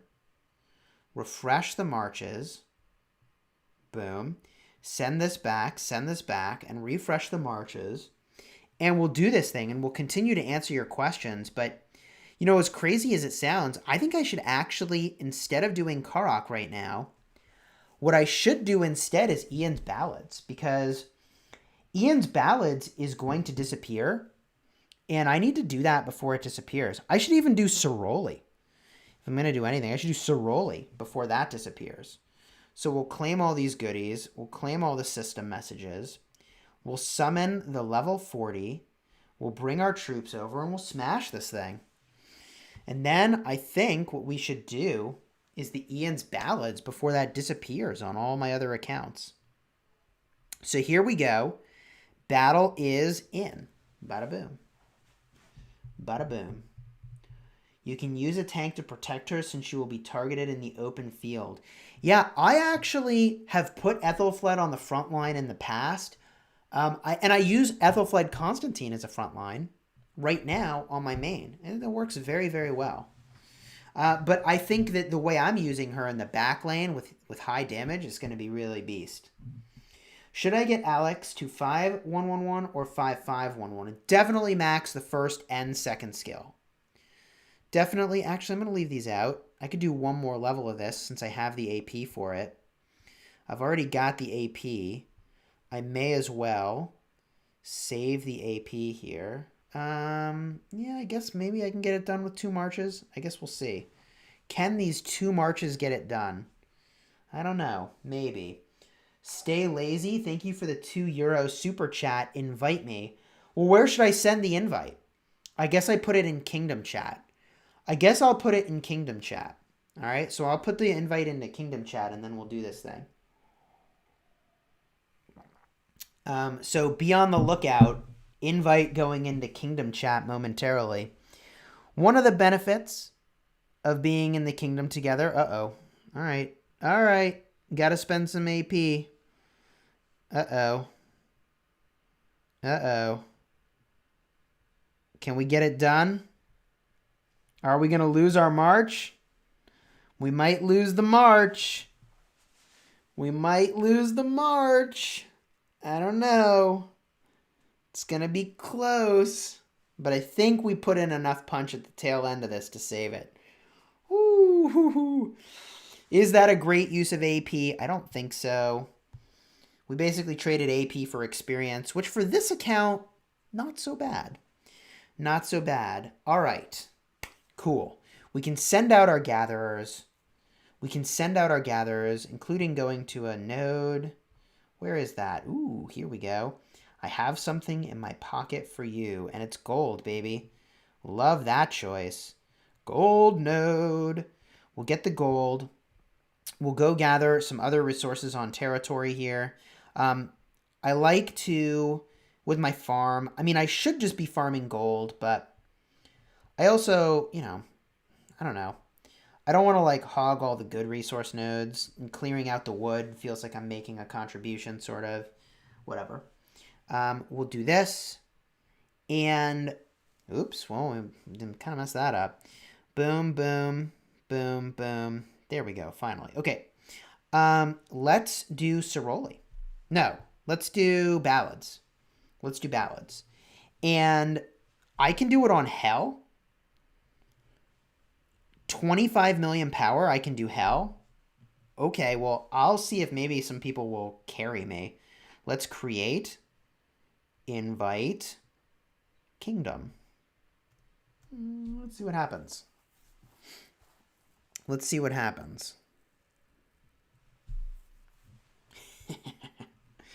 Stay lazy is in. Nice. Vocera's going to carry me. That's too funny. And Killer Bee. Cool. Easy. We got this, fam. All right. And we're doing Ballads on Hell difficulty. I'll probably get more patterns than I get on my main, quite frankly. Now, what do I want to bring? I don't have the best commanders for this. Joan of Arc. YSG. Archers? Oh, we're in combat. I was too slow. I am drinking tea. All right. These guys are already getting started, baby. Now, theoretically, this week, cavalry is the best thing to bring because everything is weak to cavalry. But we don't have a great cavalry march to bring here, which is a little awkward.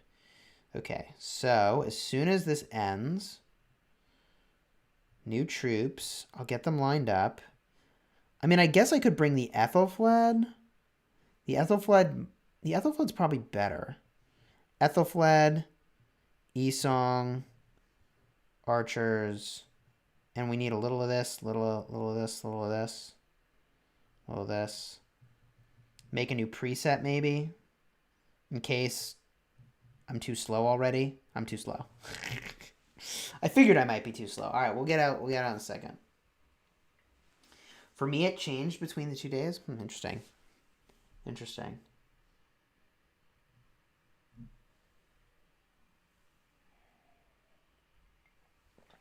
Yes, I spend about $2,000 a month in Rise of Kingdoms, which I know. To most people, that is insane. For me, I'm creating a YouTube channel. I'm in it for the long term with my YouTube channel, which is why it's a lot, but not why it's, I don't know, sort of justified, if that makes sense. Okay. Shout out to Ilciel. Chisgule, City Skin, Twilight Falls. Is that good for open field if using Guan primary? I assume that's an infantry skin, in which case the answer is yes. Here we go. I don't have very good emojis lined up here. I gotta fix my emojis. Good lord. My emoji game is not strong. My emoji game on this account is not strong, people. And since I'm getting carried, I can pay more attention to chat now. So get your questions into the chat. What is my current civilization? We are Japan. We are Japan on our farm account because it has 5% extra gathering speed. And it also gives a 3% troop damage boost, or maybe defense boost. It's defense. 3% defense to all troop types, which is really good for a farm. I mean, for protecting the city. right? Your siege units get 3% more defense, which is good. And when you're defending your city, you care about all those stats equally. So, yeah, it's good. It's definitely good. Thank you, Luis Cardenas, for the $20 MX donation. Chisgule, you're the best. Herman, Sid, or Sid Herman, KVK1. That is a very good question, and there is a very specific answer. You actually want to use Herman as the primary and El Cid as the secondary. And the reason is that the Herman primary with the Cid secondary is going to create a 3-second silence chain. This is very important. Here's how that works. Herman is going to use his active skill. On the next turn, there's a turn of downtime, and the target is silenced. On the next turn, El Cid is going to use his active skill, and this target is still silenced from Herman. On the next turn, El Cid's silence will now apply. And that's how you get a 3-second silence chain. If you do that in the other order, you will not have a 3-second silence chain. They will sneak in an active skill use between them. If you make El Cid the primary, El Cid is going to use the active skill. There will be a second of downtime and the target will be silenced. Herman will use his active skill on the third turn, but the enemy could use their active skill if they had enough rage. Okay? And then on the next 2 turns, Herman's silence will apply. So I'm pretty sure that's how you would want to do that. Here we go. We'll charge out onto the field. Charge.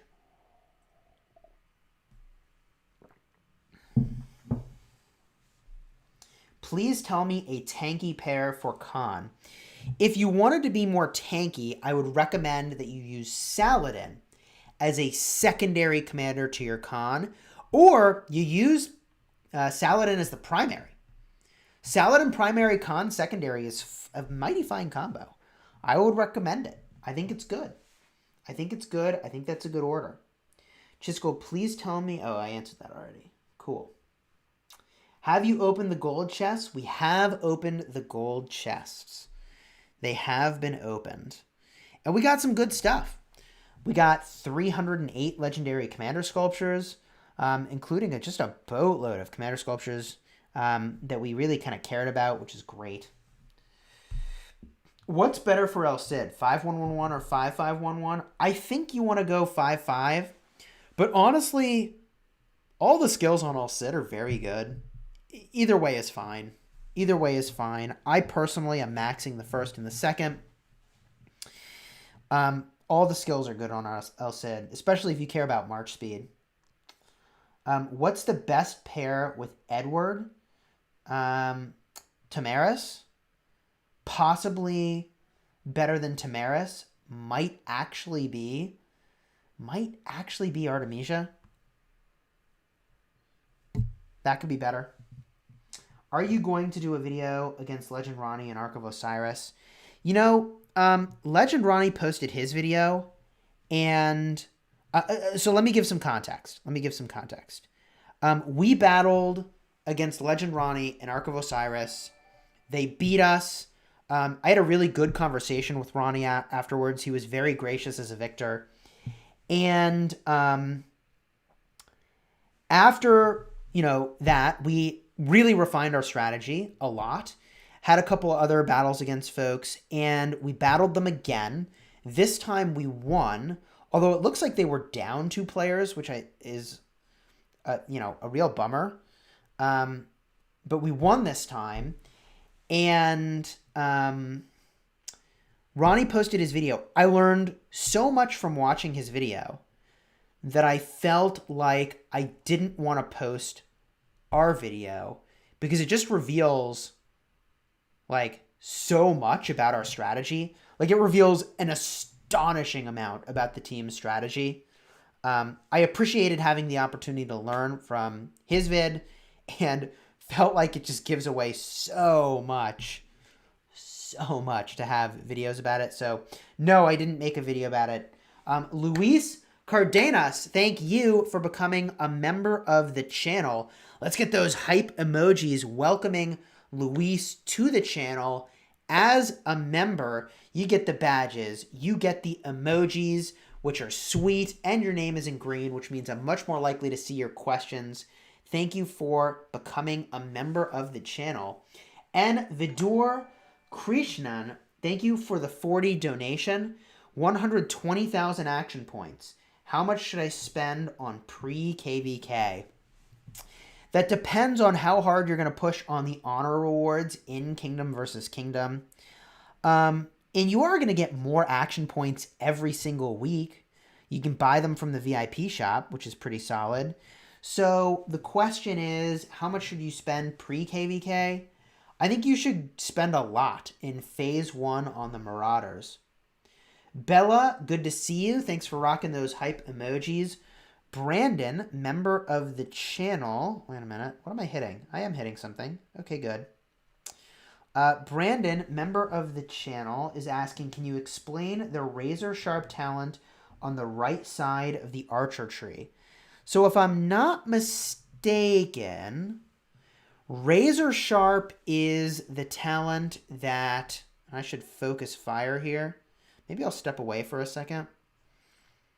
Switch up, hit this target. Razor Sharp is the talent that gives you more rage generation, right? Is that what Razor Sharp does? Ronnie migrated to 14-15? No way. Did he really? Oh, I'm dead. Well, the good news is that I can respawn. Oh, Chisgule, you noob. I'll use some cheap hype emojis. Nice. The fist. Yes, the value. The value hype emojis. I like that, Unsaint. I like that. You've discovered the value hype emojis. Oh, I can rejoin now. Hold the phone. How do I rejoin? Do I just hit attack? I guess that's one way. All right. All right. See, we made a preset 'cause we knew this was going to happen. Oh, it's starting me all the way back over here. So I personally need to go to this thing. Do I personally have to go to this to make it my respawn point? Well, I'll just charge forward. I think there's a respawn point further in here. I guess I've never... It's been a while since I've died in this game mode. All right, well, we'll make our way to the boss. We got a long walk. Rage when you launch an attack. So I'm pretty sure that's from normal attacks. I'm pretty sure that's from normal attacks, is how that works. Yeah, I think that's from your normal attacks. And the wording is different from other places. I don't know why. But that would be pretty easy to prove from a battle log. If you wanted to prove it, you could get that from a battle log. Sorry to keep you guys waiting. All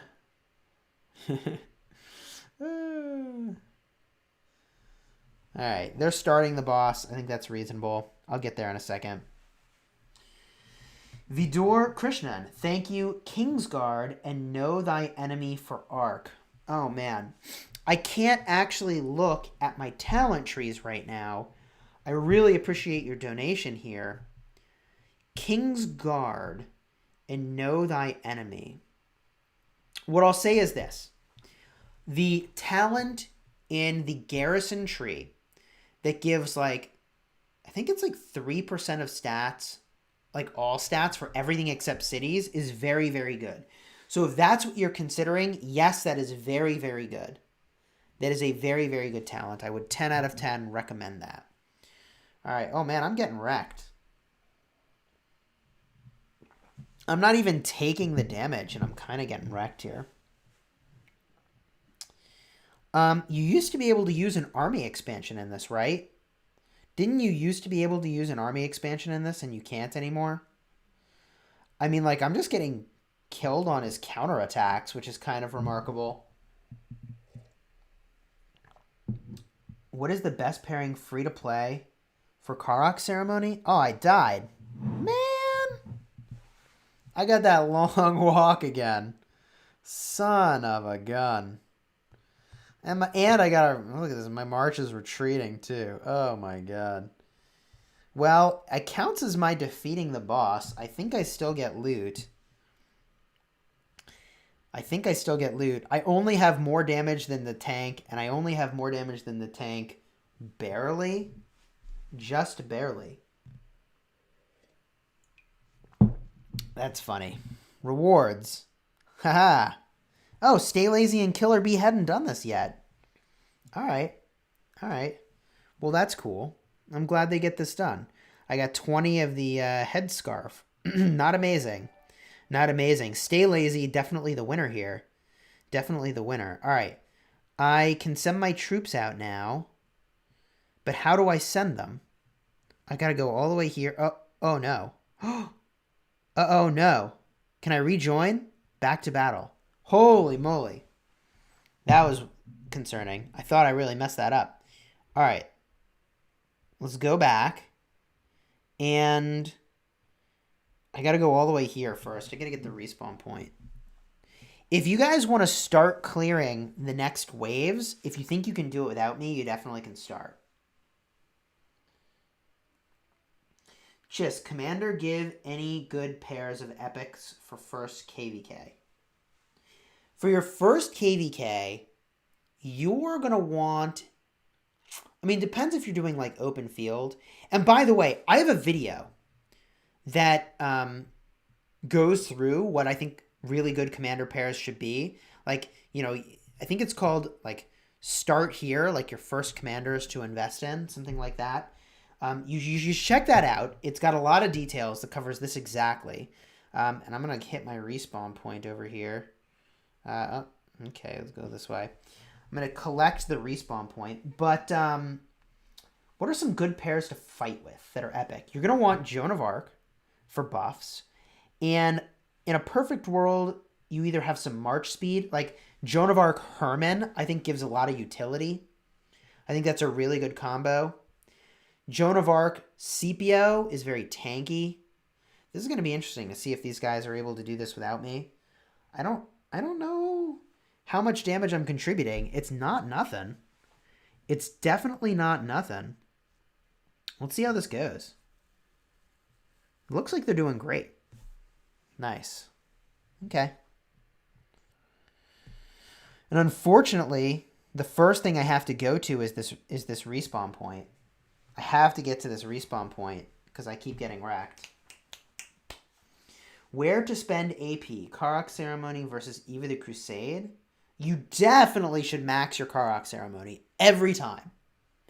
Every time, max your Karuak Ceremony. Eva the Crusade is not going to give you legendary commander sculptures, mostly. So, Karuak Ceremony first, then Eva the Crusade. And, oh yeah, these guys freaking nailed it. They freaking nailed it without me. Makes me feel really valuable. Sad face.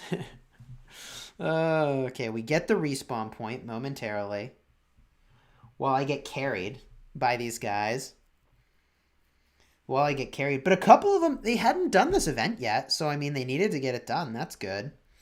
All right, here we are. Do I touch it? I mean, do I just need to stand near it? Okay, now I can use it. Cool. Now I can use it. That's good.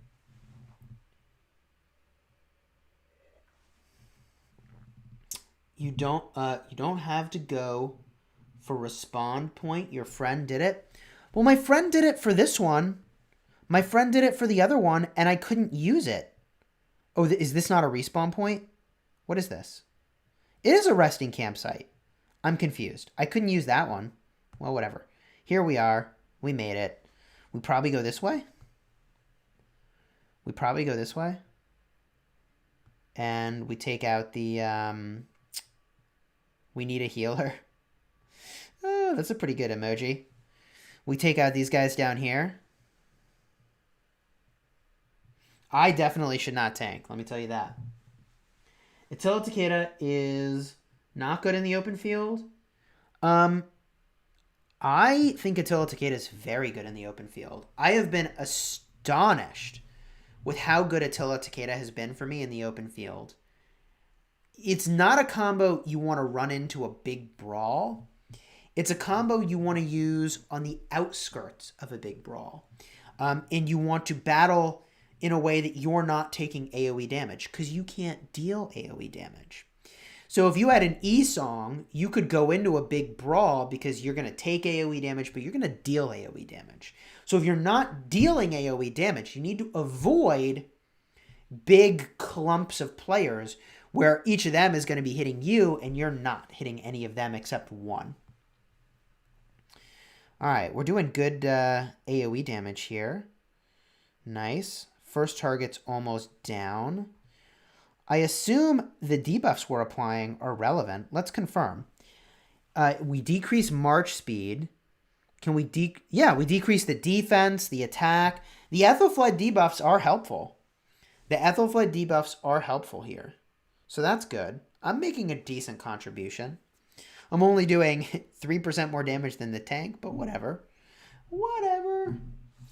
Maybe we should use something other than E-Song. What do we have here? A nice epic rune? What kind of rune is that? 15% skill damage reduction? Is that skill damage taken?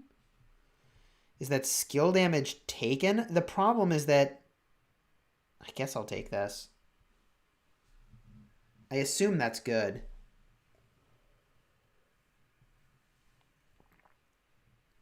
I assume that's skill damage taken. I don't know that I've seen an epic rune drop from this in a while.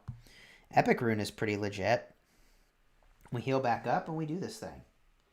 I'm free to play. I got my first wheel with Richard. When will More Than Gems and an E-Song wheel come? You know, in that Ultimate Guides playlist I was talking about, we include multiple charts illustrating when legendary commanders come. In fact, our Ultimate Legendary Commander Guide, that's the one you want. The Ultimate Legendary Commander Guide has a listing of when every wheel is available.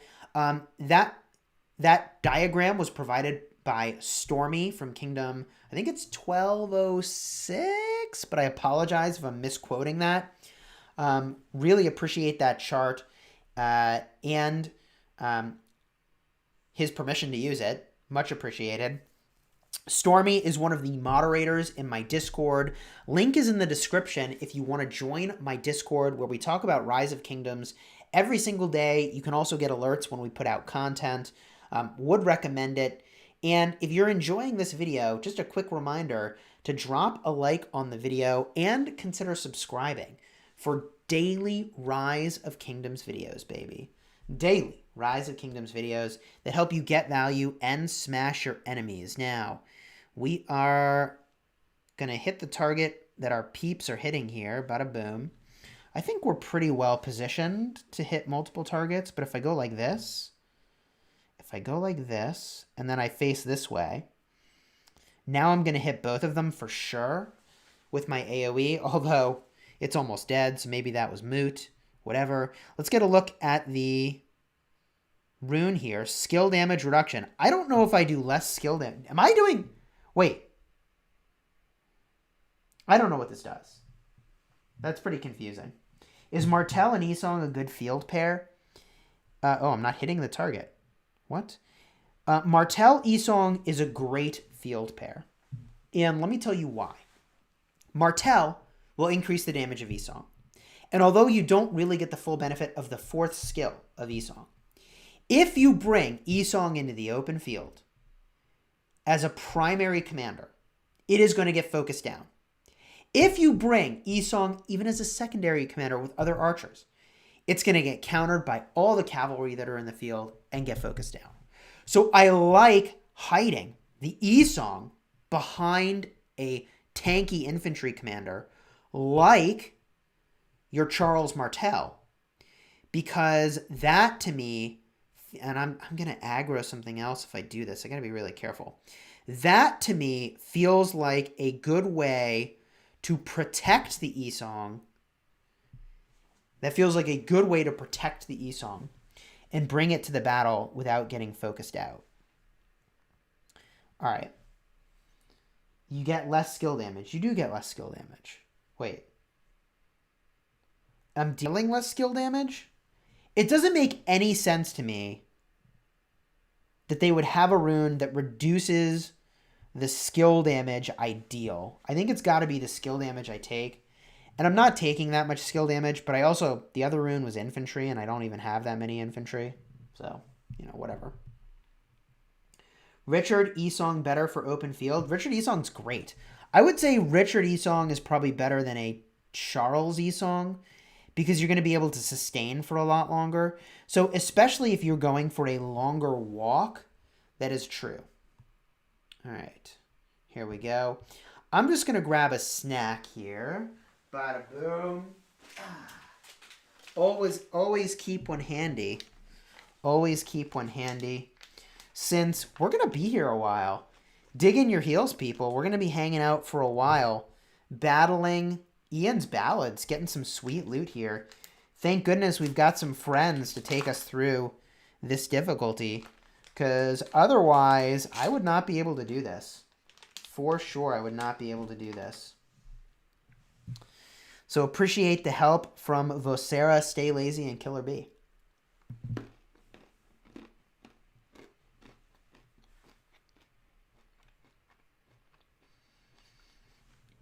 Cabo, what's going on, dude? Good to see you here. Thank you for moderating. Uh-oh. All right.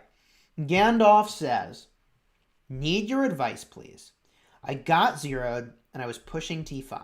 Tomorrow will be pre-KVK. Do I keep pushing T5 or build troops? I would recommend, since you were zeroed, you probably have like 350,000 troops total left. I would recommend that you build troops so that if you want a field fight, you can. But even just so that you can battle barbarians again. Now, the question I have for you, though, is why were you zeroed? Are you safe in the kingdom that you're in? Because if you're not safe in the kingdom that you're in, you need to fix that before you do anything else. And if you want more information on what I think the exact order of operations is when you get zeroed and what to do, check out my video that explains exactly what to do if you get zeroed. It goes step by step in the sequence of things I think you should be doing to recover.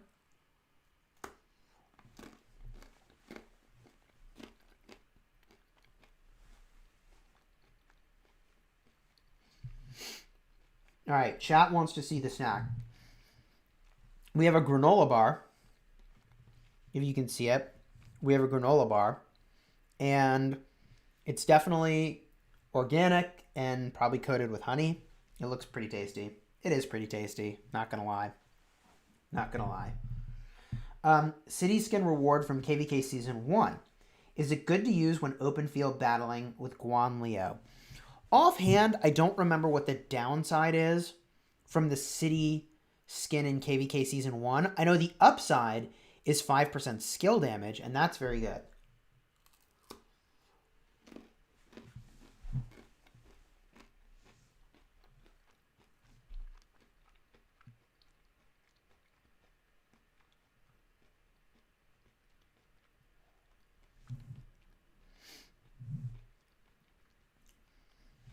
I don't think we can get through there. Yeah, you got aggro. Yep. I'm pretty sure you couldn't avoid pulling those two, but pulling those two at the same time is totally fine. We got them. This is easy.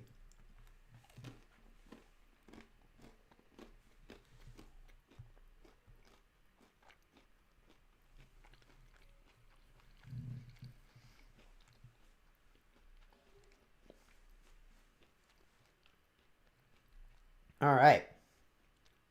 Uh-oh. I am taking some damage here. I'm going to back up and let my team cover me. I really don't want to be the main person taking damage. But because I do AoE damage, I pulled aggro, which kind of makes sense. Am I too late for the opening of chests? We did already open the chests.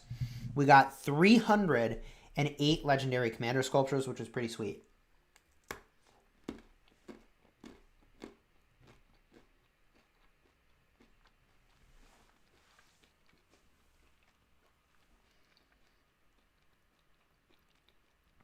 Someone is saying, and by the way, Aslan, member of the channel, thank you for being here.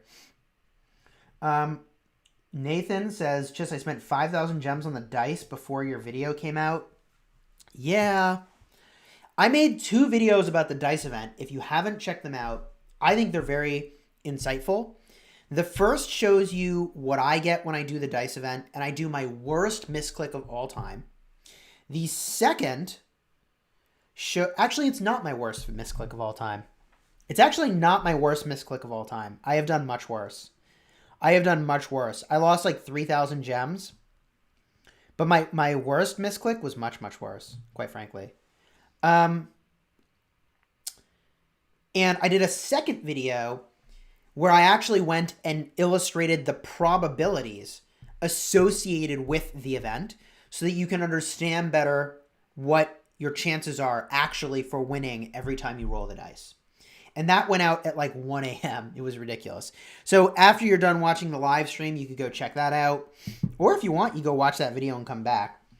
But I think that is really, really helpful to understand before you do the dice event so you know what you're getting into.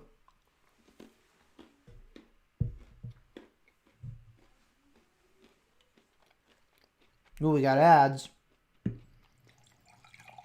All right.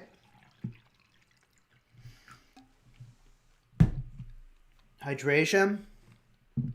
Line it up. Uh-oh. Somebody's asking where a certain spot is. Ay, ay, ay. Ay, ay, ay.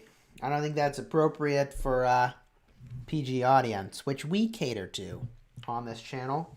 We cater to a PG audience, generally. Freddy Esong or Esong Freddy for flag rallies in KVK Season 1. Let me think about that for a second. I think... I don't know the answer. I can see how a Freddy primary would be really good because the leadership tree is really interesting, even though you're bringing full archers.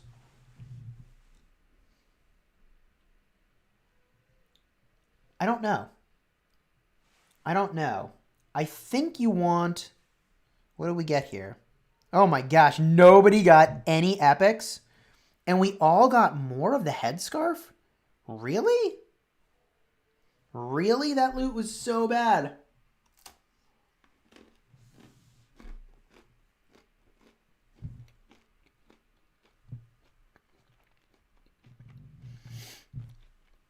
That loot was so bad.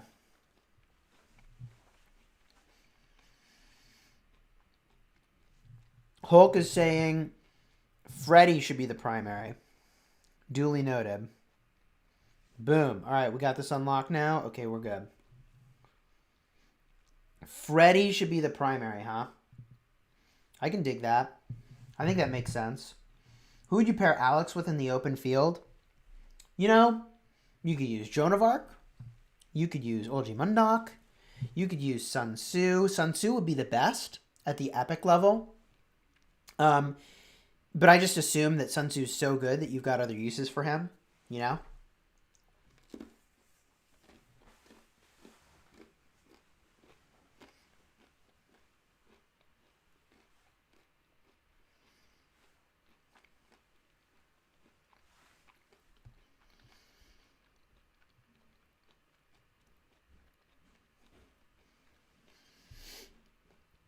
We are on hell difficulty.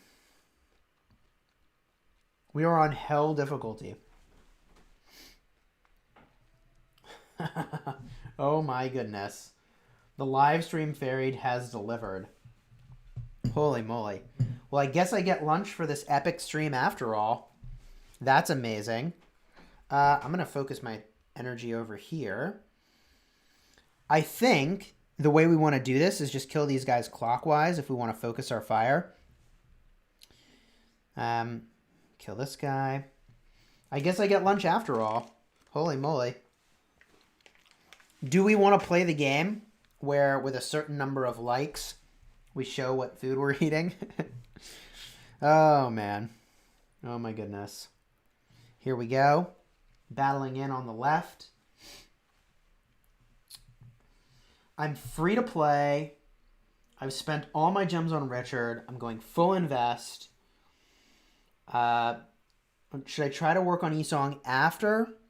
So I think Esong is really good. I think Esong is really, really good. What would I say, though?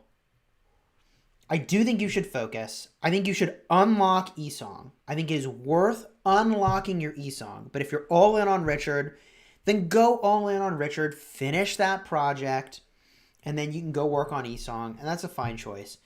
Between the two, I really like the Esong as the, pick as the one commander to do. But, look, Richard is a great commander. Richard is a great commander. I think that's a fine choice to have selected him to expertise. All right, we'll battle these guys. I think I already killed my target. Nice. Nice. All right. Here we go. Uh-oh. I need to back up. I'm going to get myself killed this way. Because I do so much AoE damage, that's going to be a problem. All right. That is hell. Why don't I see the debuffs stack? This is hell difficulty. I don't think you see the debuffs because... I don't think they're here this week. Right? I think they're different every week. Isn't that right? Now, I might be able to get 1 point of healing if I spam this button.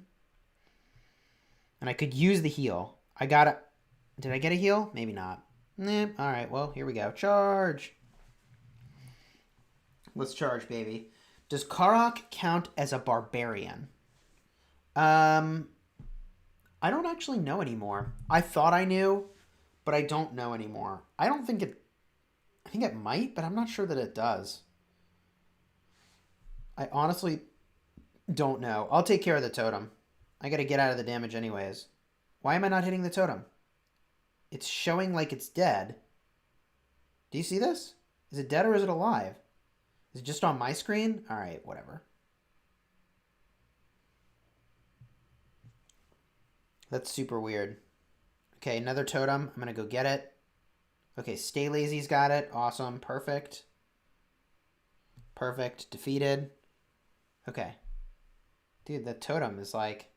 The ghost totem. The ghost totem. When should I use T5 and in what situation? In my opinion, T5 are very expensive to repair if you're field fighting, or to heal them from the hospital. I prefer to send T5 to die, and I field fight with my T4. That's the way I do it. Is that right for everyone? I don't know. Maybe. Probably not.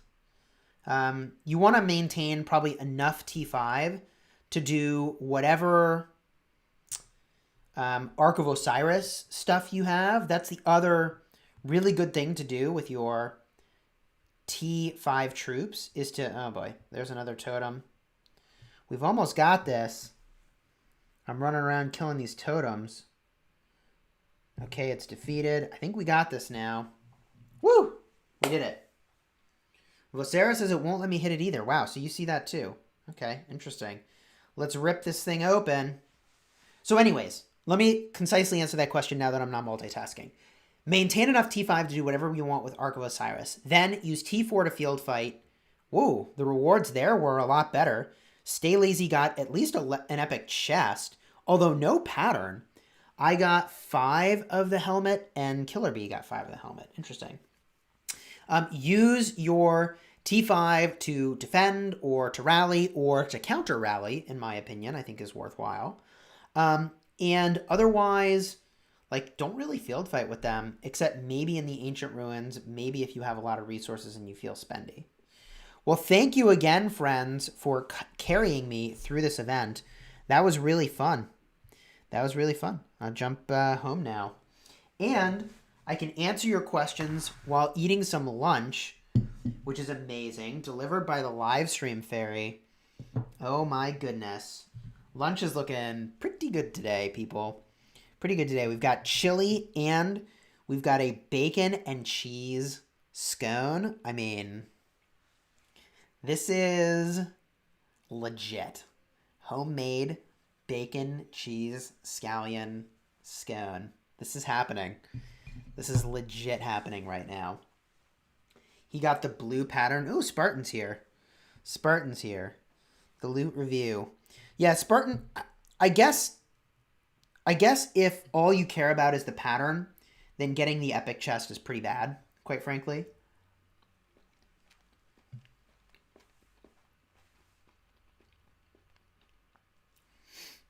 What do you think about Kira? What do you mean, what do I think about Kira? I think, okay, sorry. I was thinking of the Ceroli boss, but I think you're referring to the commander. Kira is probably going to be mandatory for the final boss in Ceroli Crisis. That's my expectation. So I'm working on her with the expectation that I will need her later. Your 17 commander upgrades drives my OCD crazy. Lol. Yeah, we got a lot of those. Okay. Don't mind me eating lunch. Even streamers need food, lol. Where are we headed? I say we go to our restart account. And we got a lot of stuff we need to do over there. I don't think I've even done my Ian's Ballads over there yet, which is an event that's about to disappear and I really should be better about doing. Before we go, though, no, let's do it. Let's jump over. It's time. Let's roll.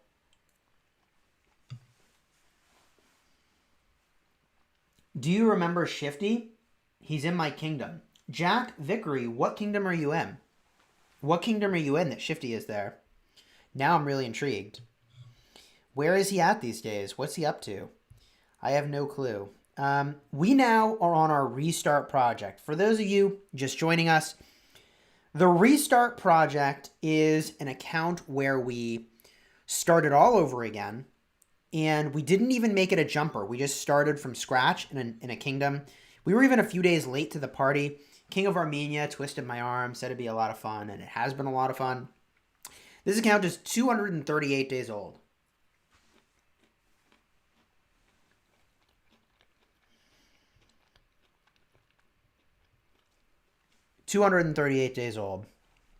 Now, we have a Wheel of Fortune. We should do a little bit of that.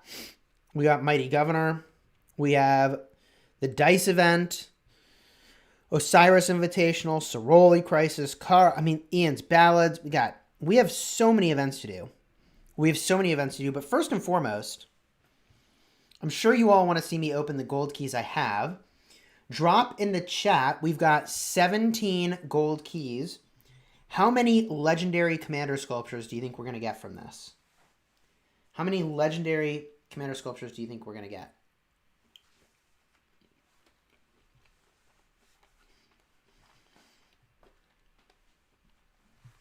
Michael Cooper, thank you for the $5 super chat. Good morning, Chisgule. Question. Do you see any real benefit of having 200 million plus power accounts in one kingdom?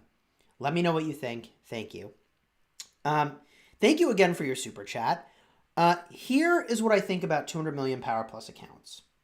When you have hit that much power, your account in that kingdom is pretty steep in terms of how much it contributes toward your tough matchmaking. Let me explain. I think that when matchmaking is done for kingdom versus kingdom, Rise of Kingdoms looks at the top 300 player power, total power of those 300 players.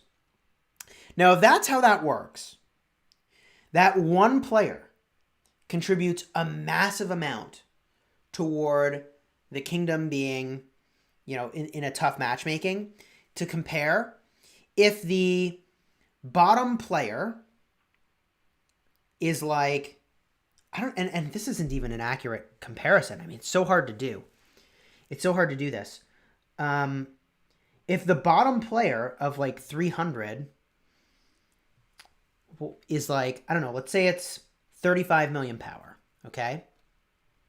How many 40 million power accounts could you have instead of having one 200 million power player? And do you get more value from one 200 million power player, or do you get more value from all the 35 million power accounts?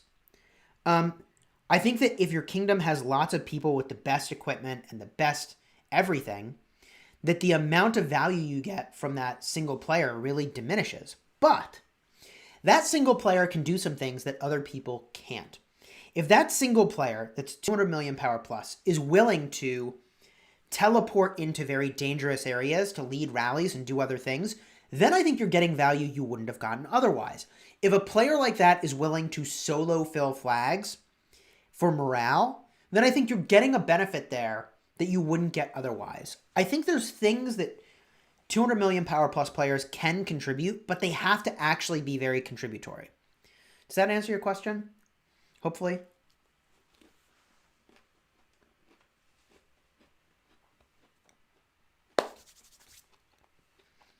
Okay. Open all. 17. Who was the closest? We pulled down 8 legendary commander sculptures. And I see Logan Howlett nailed it with 8 sculptures. Armin He nailed it with their guess of 8 sculptures. Anik Murr and Gamerstown also nailed it with their guesses for 8 sculptures. There you go.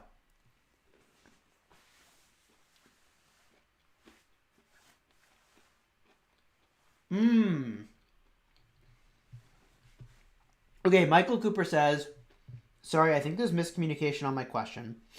I meant separate 100 million power plus accounts. Okay, hold on. Let me reread the question.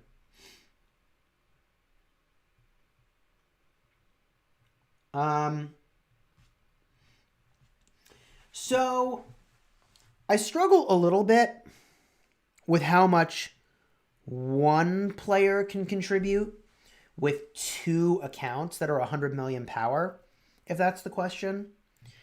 Because, like, you can't, it's hard to play both at the same time. You can do it.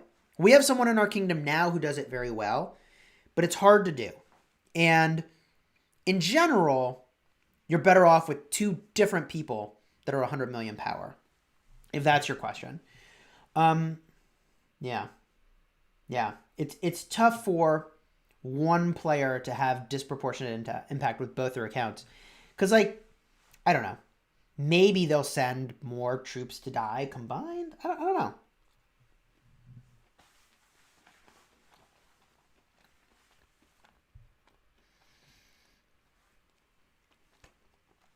So, the next question that I wonder what we do is Ian's Ballads here. I kind of want to do this, but I don't know that I can do this on Hell myself. And if I don't get carried, there's definitely no way I can do Hell. There's no way. You'll see how it goes. Hell, invite, kingdom, carry me. Boom. All right. We'll see how it goes. Who knows? Who knows if anyone's even going to notice? Who knows if anyone's even going to notice?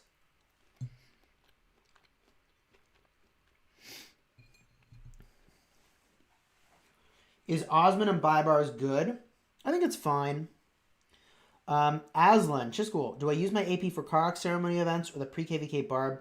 No, definitely you want to max out the Karuak ceremony. And after you've done that, Whatever else you want to do as overflow is totally cool. Foxman, I am now in my restart. Are you in this kingdom?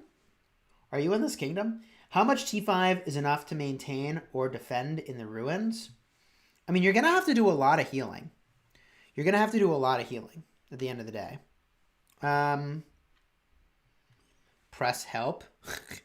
Hilarious.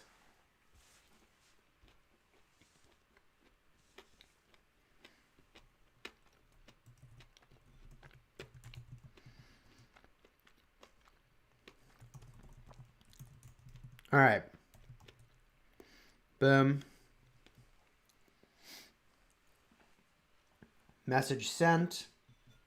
Maybe we'll get carried. Maybe we won't. People have probably already done the event. I guess I could invite Foxman. Come to think of it. If he sends me a direct message, I probably can invite him. Is that how that works? We do this cross kingdom, right? Yeah.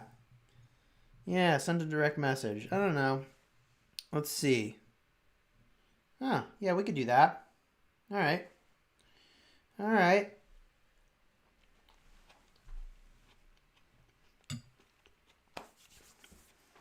That'll be fun. 100,000 gems in the first Esong wheel. How far could you go? Pretty far. Pretty far. 100,000 gems should be enough. Isn't it like you can more than max the wheel? If you're limited on gems, I would spin to 100 and then save the gems for the next time around.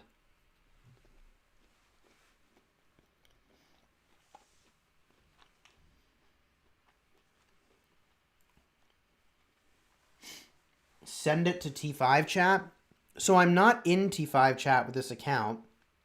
Although, interesting. We've got Panda. Oh, Panda left.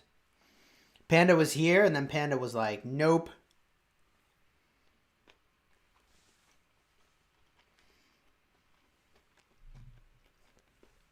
I'll tell you what. Let's do it this way, Foxman. Let's do it this way. Why don't I back out?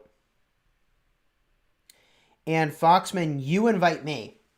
And then send it to T5 chat in Kingdom 75. That's the way to do it. You invite me and then also send it to T5 chat. And then we'll jam it out. That's the way to do this thing. All right. Boom. And we'll do that. And then we'll answer more of your questions. And we're almost done with lunch. Thanks for your patience as we get some food in here. And then we can focus on those questions and rock Ian's ballads and maybe do some Ceroli. I don't know. We have so much Ceroli to do. It's unbelievable.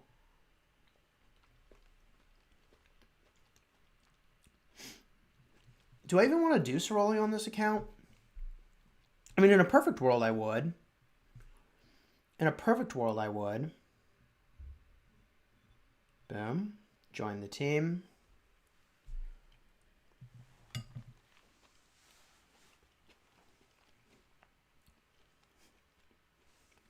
How's my KVK going? Oh my God. For this account, it was literally at the same time. Literally at the same time as my main account. I barely could pay attention to what was happening in this kingdom. I barely could pay attention to what was happening in this kingdom. Honestly.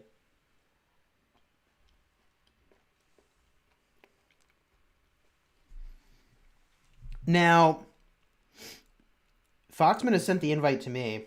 If needed, we can just matchmake and get randoms. So I suppose if you wanted... Oh, there we go. Kingdom 75 represent. All right.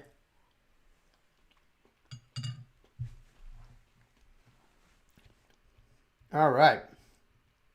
Stay lazy. Thank you for the €2 super chat. When will there be a 24-hour stream? Oh, baby. 24-hour stream sounds crazy. crazy fun. I don't know when we'll do a 24-hour stream. I don't know. I mean, it sounds like a good time. Sounds like a good time. Would you all be interested in watching a 24-hour stream?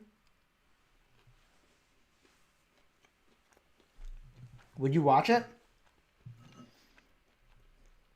I could do it if people will watch it. Staying up for 24 hours, I could do that. Right? I could do that. Do that all the time. Right? All the time.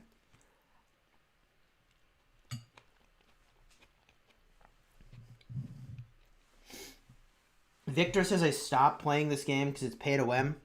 I mean, it's definitely pay to win. It's definitely pay to win, but it's also free to play. And, you know, it just depends on what you're comfortable with your role being.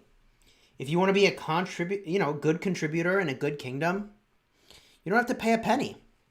If you want to be a rally leader or a garrison captain or, you know, all those sorts of things, well, you know, I think that the reality is that, like, the way you play this game is different. The way you would play this game as a free-to-play who wants to be a rally leader and a garrison captain is that you keep powering up, and then migrating back to younger kingdoms. That's how you do it. That's the answer. If you're free-to-play and you want to be doing garrison and all that, then the thing you got to do is keep migrating to younger kingdoms. And you basically play the same season of Kingdom versus Kingdom over and over again. But over time, you get more and more powerful. And relative to the other people who are there, you're getting more and more powerful as well, which is how you get your advantage. Does that make sense? You sort of travel backwards in time, and that's how you do it.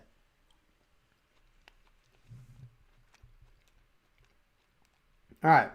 We got the campsite. Nice. We're cruising, baby. We're cruising.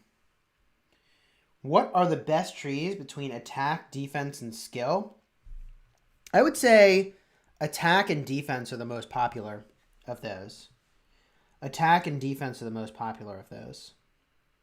I like skill, though. I like skill. I think it might be most popular, but it's probably not the best.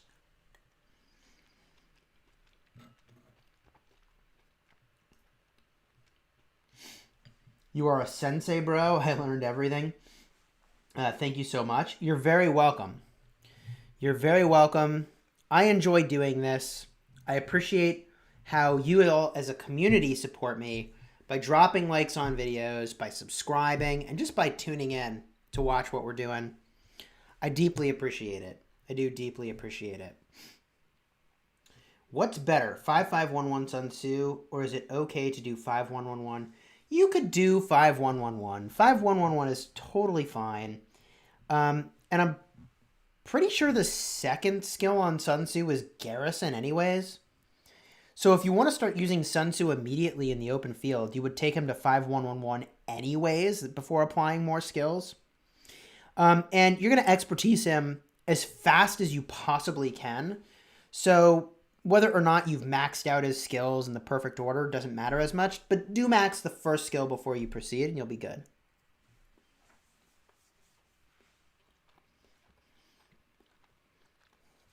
When does Chisgule crisis appear? I don't know the answer to that. I don't know the earliest date that Chisgule crisis appears for a kingdom.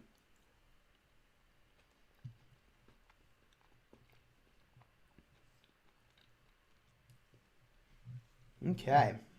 Heal up. Doing great. What's the best epic commanders for open field or epic/legendary for 2 million power? At 2 million power, the thing you need to do is watch my Ultimate Guides Start Here first video. And that is going to teach you everything you need to do 0 to 5 million power. And there is a section about commanders. You need to go watch that. It's going to give you a much more detailed answer than I can give you here, but it's exactly what you're looking for. All right.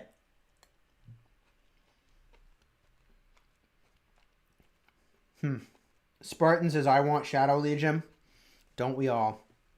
Don't we all? Shadow Legion's so good. So many material crates.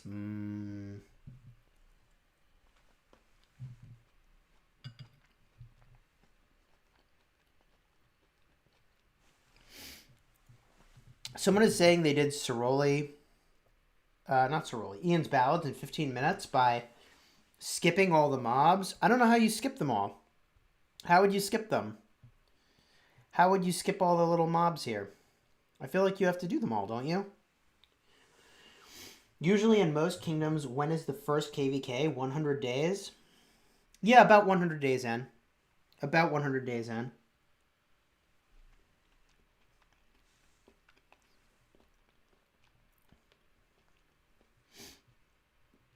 Spartan's all about that Ian's choice. When is it time to give up on your kingdom and switch to one that will do better in KVK? That's a tough call. Let me think about that for a second to give you a really good answer. When do you give up on a kingdom and migrate? Is a really interesting question.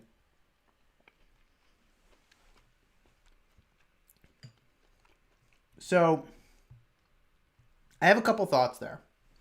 First of all, do you have the ability to influence change in the kingdom you're in? Do you have the ability to influence change in the kingdom you're in? If you don't, and you want change, and you're willing to do work, then you could consider going somewhere else. But what I'll say of that is if you want something different, but you're not willing to put any effort into it at all, you can go for that free ride somewhere. But I'll just point out that, like, you're dependent at that point on other people creating the experience that you want, and you have no control whatsoever.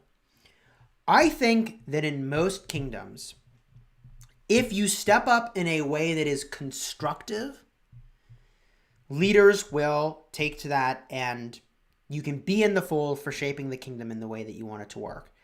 That is definitely the case with Kingdom 75. We've had people who just start helping with things that now are involved in the most, like, intricate, detailed planning and shape the direction of the kingdom. And, like, you know, one of those players is 27 million power. Like, you don't need power to try. Does that make sense? So, I think that migrating feels like an easy answer. And if you are really lucky and you're able to really evaluate accurately, because this is hard, accurately, that your destination kingdom is better, then maybe you can just get a better experience and you just show up and that works. And maybe it will, you know? Maybe it will. Maybe it will. Yeah, but as Spartan is saying, you don't need an R4 title to help. That's exactly right. That's exactly right. Every single player should be contributing toward the reduction of drama within an alliance, to a positive atmosphere within an alliance, within the kingdom. And, you know, the reality is that some number of players just aren't going to do that. They aren't going to constructively provide feedback around how things are going to change. They'll just complain. And they may think that they're being constructive in their feedback, but they're just complaining. And then they'll feel really justified about whatever's happening, but they're just complaining. You know what I mean? And there's definitely, 5 of the epic gloves. That's cool.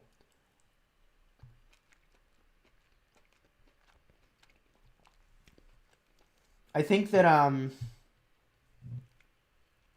don't know. It's just so easy to complain. It's so easy to complain.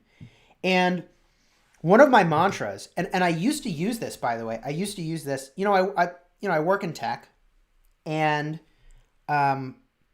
if someone is struggling to see how they have control in a situation, I will sometimes say, like, look, you have a choice here. Like, you can either be a leader or you can be a victim. Take your pick, but if your choice is victim, there's the door. Get out. See you. I'm not interested. It's a waste of time for me. Right? So like you can complain about stuff and just be a victim, and that's cool. Door's right over there. Allow us to focus on fixing things, right? And it's okay to constructively point out problems and help fix them, you know? But it's not okay to be a complaining victim who makes the kingdom atmosphere negative. And you know, I've just seen that in a bunch of places, you know?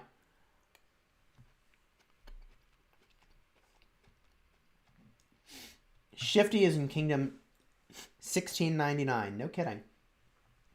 But it's not his main. It's a 60 million power account, but he's bringing his main there. Interesting. Well, I better heal. I had better heal.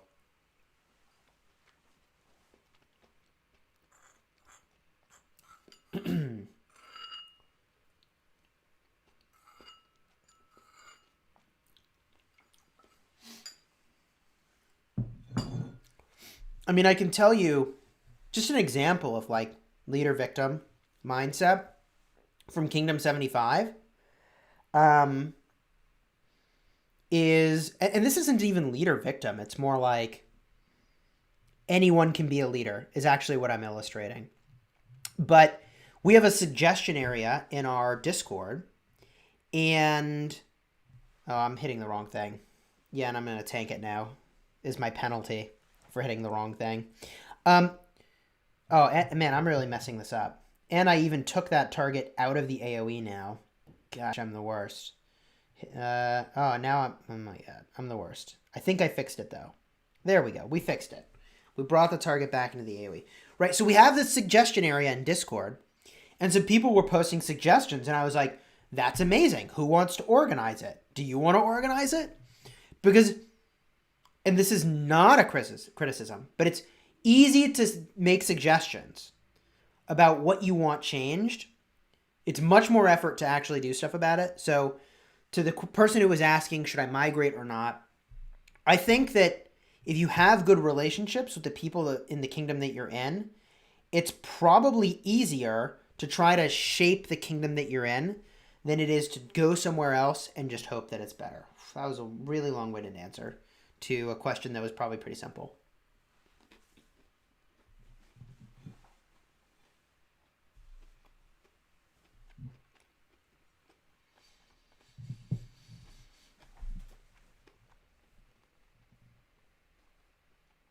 Talk that talk, Chis. It needs to be said. Okay, well, people actually liked what I was saying. Well, that's cool. That's cool. I'm glad it wasn't viewed as a rant exactly. You know? You know, complaining is easy. Positively influencing change is hard. And, I mean, I'll tell you something. I'll tell you something of our kingdom right now.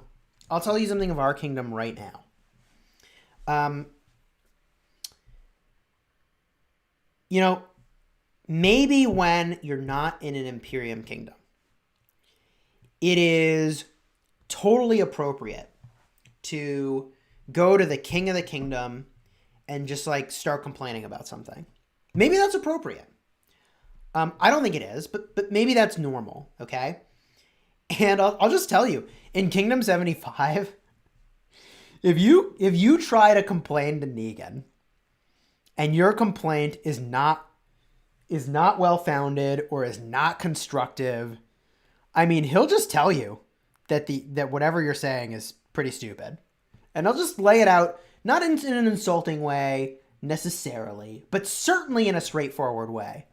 And like, let me give a metaphor. Let me just make a metaphor. I know this is a mobile game, okay? But King of a Kingdom is a steward of over 1,000 players, right? You got a lot of stuff you're doing. It is a massive time commitment. So if somebody wants to go to a leader and complain, particularly King of a Kingdom, I mean, like, you wouldn't go to the CEO of a 1,000-person company to complain about something, would you? Would you? Would you go right up to the CEO and just complain? Maybe. Maybe you would. Maybe you would. Maybe that's a good career move. Maybe that's a great career move. I don't think so, though, right? You would provide a constructive solution with whatever your observation, oh, I'm going to mess this up. Don't aggro everything. Whoo, that was close. You'd provide some constructive mechanism, right? And you wouldn't be a jack about it. You know, you wouldn't be rude. So if you go to a king and you're rude and declaratory and accusatory, like, good luck. Good luck.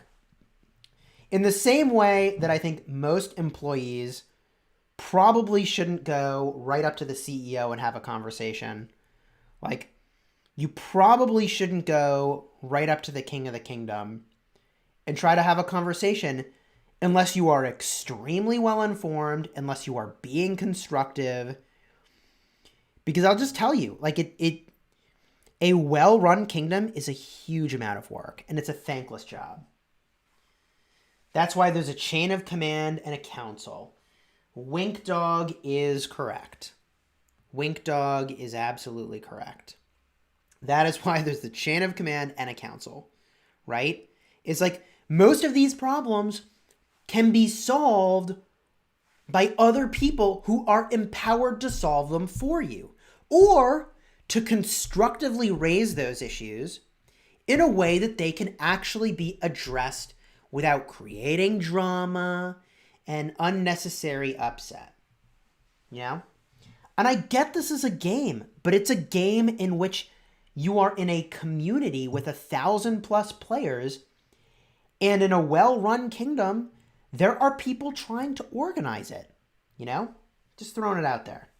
Just throwing it out there.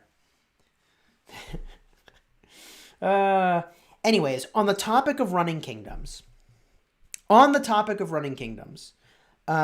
we obviously put a lot of energy, a lot of thought into ours, and how we constantly improve as a kingdom. And we pioneer a lot of techniques and methods that other kingdoms go and emulate. After we advertise that we do, level 1 pass testing, and we think that designing a kingdom like that is imperative, a whole bunch of kingdoms copied it. After we said that we, rig mighty governors, I've gotten dozens upon dozens upon dozens of kingdoms messaging me saying that they now rig their mighty governors, and they want to know how to do that well, how it's working for us, and so on. And the challenge of being a kingdom that is exploring things for the first time is that sometimes those approaches need refinement. And you have to have a special sort of patience as we try some of this stuff out and learn what the problems are and pioneer the ways that we think are the absolute very best for how to run a kingdom. So all that to say, we're going to have a video coming out over the next probably 2 days talking about migration to Kingdom 75. And although we are an Imperium kingdom, we are going to be recruiting players 35 million power and less, because the new power minimum for Imperium is 35 million. So be on the lookout for that message for how you can come to Kingdom 75 if you want to be a part of a pioneering, well-run kingdom. And we'll talk about exactly what we do so that you know exactly what you're signing up for if you want to join Kingdom 75. And, there's some drawbacks to joining a older kingdom. But obviously, you spend any amount of time in a disorganized kingdom, and you can see immediately the value of being in an organized one, especially in a kingdom like 75, where literally any player from any alliance across the entire kingdom can contribute, and we measure how much everybody contributes in KVK. We truly measure it.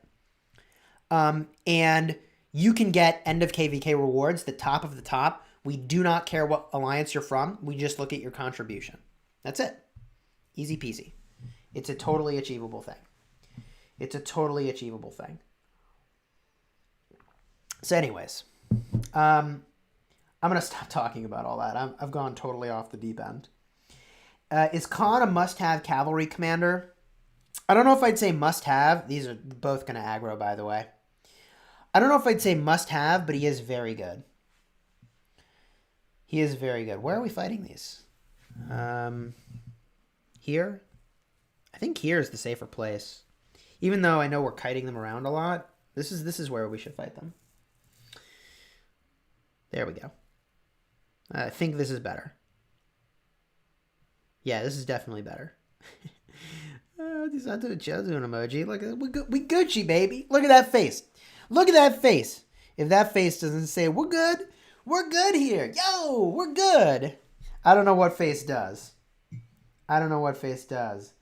Deska. Oh, we just found out we got emojis. Yeah, glad you found those emojis. That's like one of the big perks of being a member. You get those sweet emojis. I'm a Cav Focus, says Brandon, and also a Kingdom Garrison. If I get special talent on Delane's Amulet, should I do Cav for open field and rallies, or Archers if I use Artemisia Woo?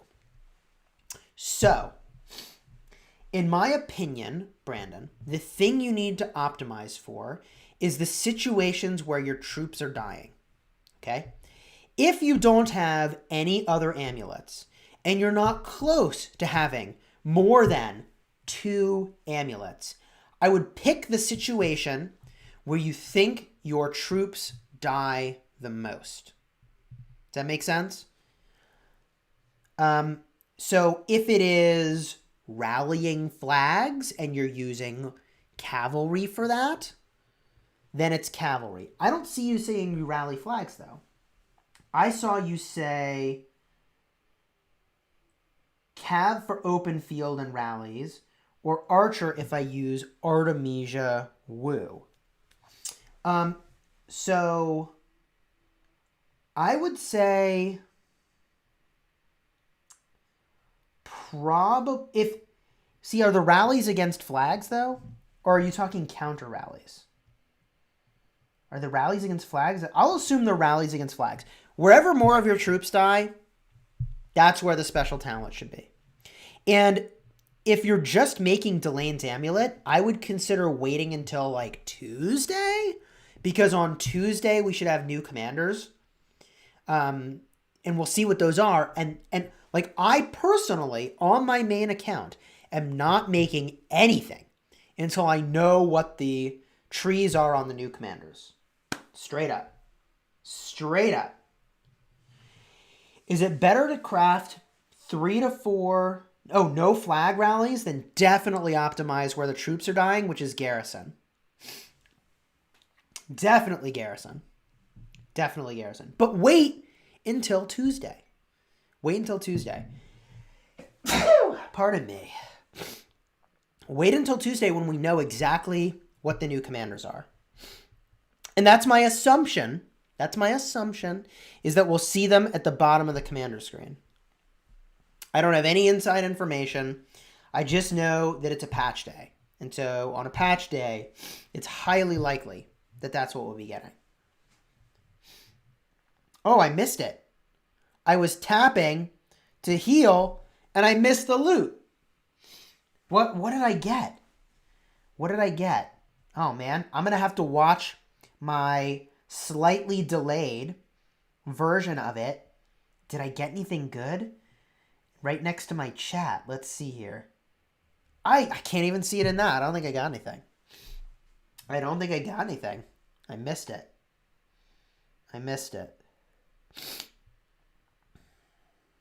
Okay. Yeah.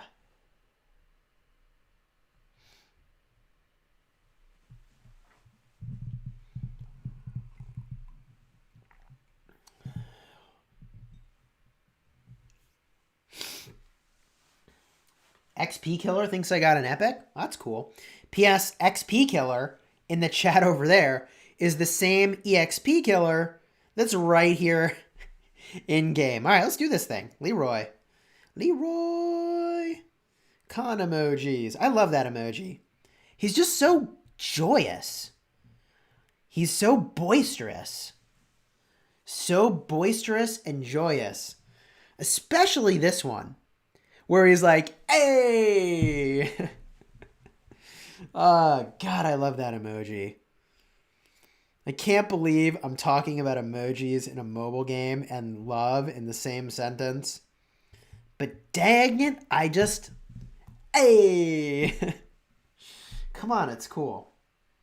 Why are you crying, Chisgule? Why am I crying? I don't know what you're talking about. I don't know what you're talking about. Alex Esong for Open Field. It's great. When does KVK start? KVK Season 1's about 100 days in. Chisgule, I hope you're doing well. Thank you. I am doing quite well today. I'm a 4 million power player. My kingdom is not so good. I don't get the KVK rewards and other rewards. Should I immigrate to an older kingdom or what? Okay, so let's talk about the downside of going to an older kingdom. If you go to an older kingdom, the downside is that you are not going to do well in Canyon. You are going to miss a lot of the commanders that led up to that moment in time. And relative to the other people that have been in this kingdom and been playing the game for longer, your account will be weaker. Those are some big downsides. What I'll say as counterpoints is that, it kind of doesn't matter that you don't win in Canyon. You're really not missing out on much. So that's not such a big deal. I don't think that's such a big deal.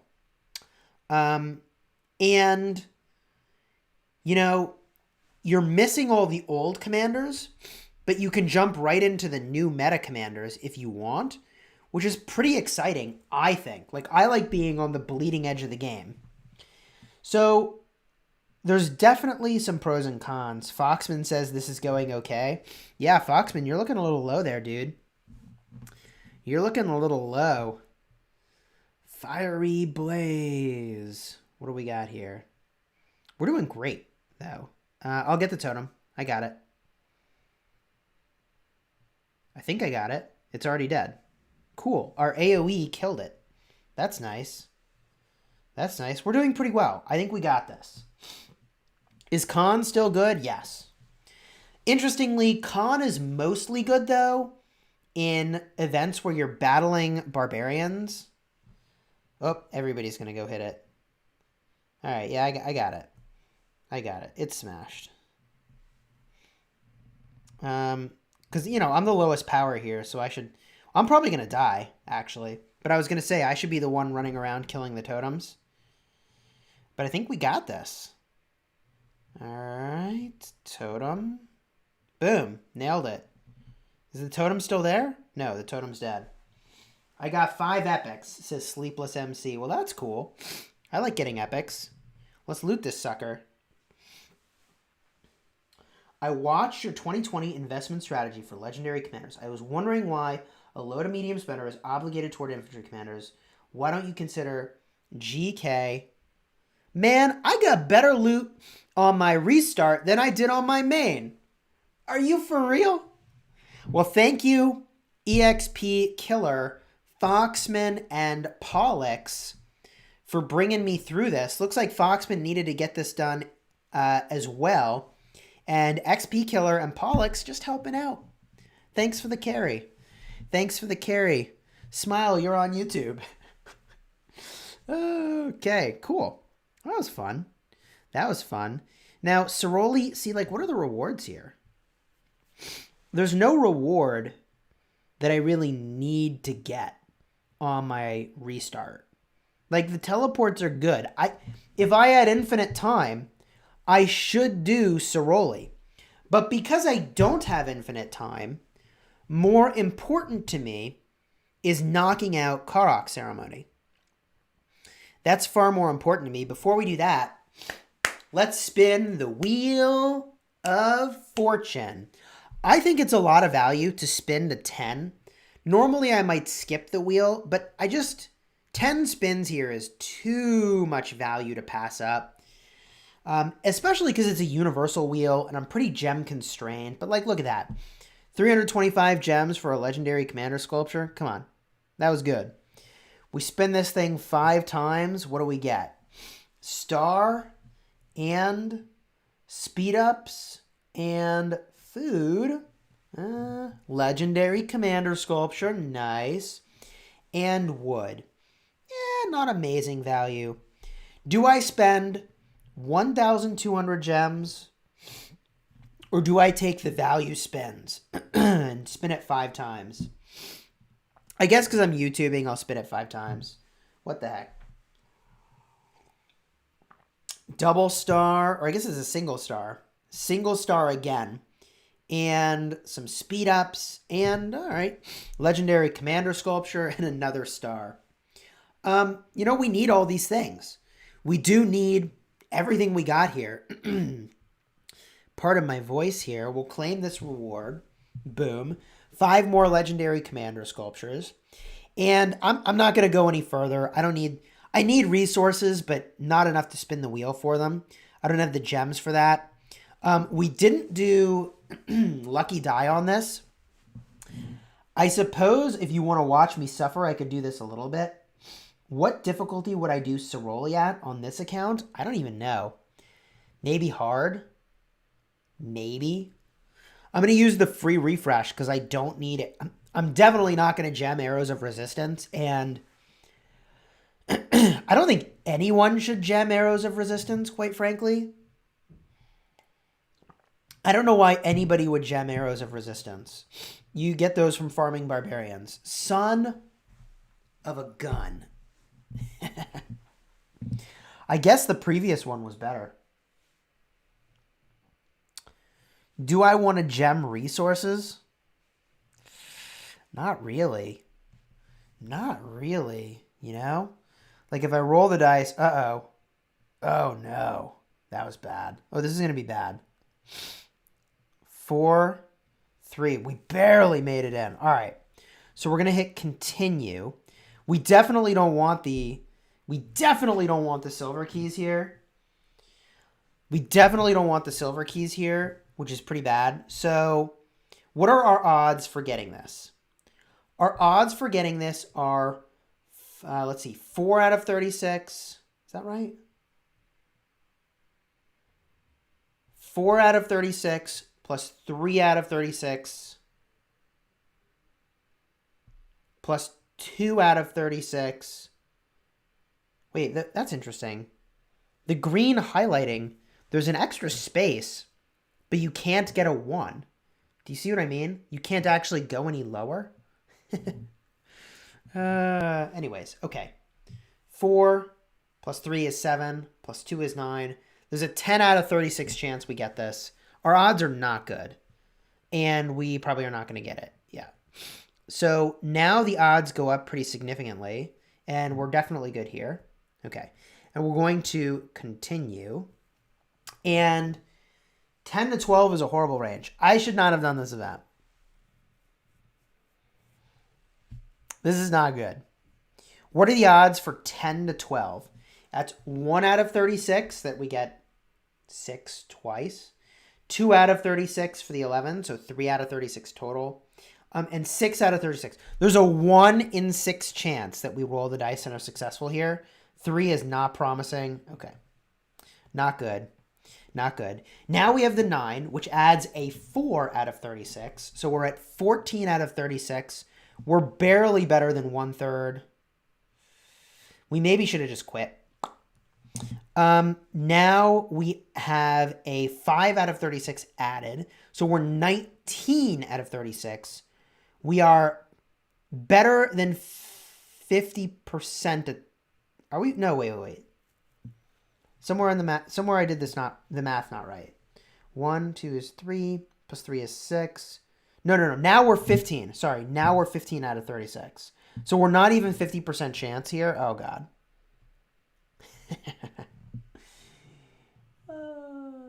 Now we're 21 out of 36. Was it worth it for resources? Sources say no. I just got to stop. We'll just claim it. We'll just claim it. And stop spending gems this way.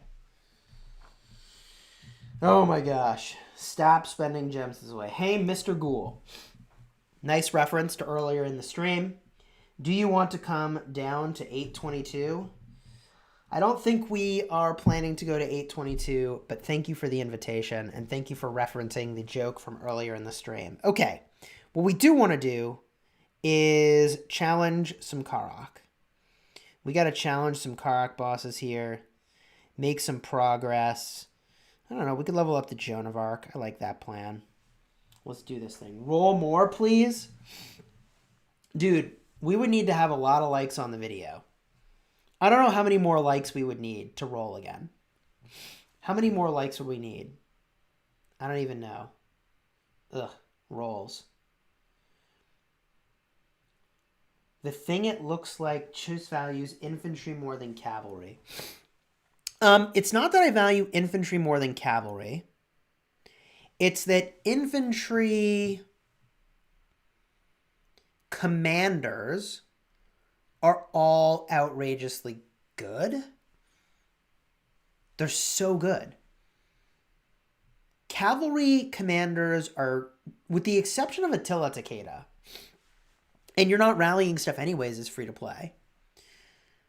They're very niche. Like, they're good for battling barbarians, they're good in Ceroli, but nothing against other players, really. I mean, like, Saladin has a window. Khan has a window where, like, for rallies, they're really good, you know? But I'll tell you, man, like, if Constantine and Alexander the Great and Richard don't have a near permanent place in everybody's Canyon team, in everybody's makeup for what they bring to the open field, I mean, it's just so good. Let me refresh my view of the chat so I can see how many likes we have, because I can't actually see it. Let's get a look here. Let's get a look. As that reloads, we will also get our combos. We have 370 likes on the stream right now. How many likes would I want to have to feel like I would roll the dice? If we got to 500 likes, there are 532 of you here, but if we got to 500 likes, I would do some more of the dice game. I would do more of the dice game if we get to 500 likes. I'll do it. Despite the fact that I don't think it's amazing, I'll do it. All right, where's... Oh, there we go. There's the combo I was missing. And I need one more, and I'm kind of out of Peacekeepers. So I guess I'll bring Ulji Mundok. This is a weird one. Just to put experience on them. I could bring Ulji and Herman and Infantry, and I guess I'll make it a preset over here. Boom. March those out. And let's hit this thing. Boom. Boom.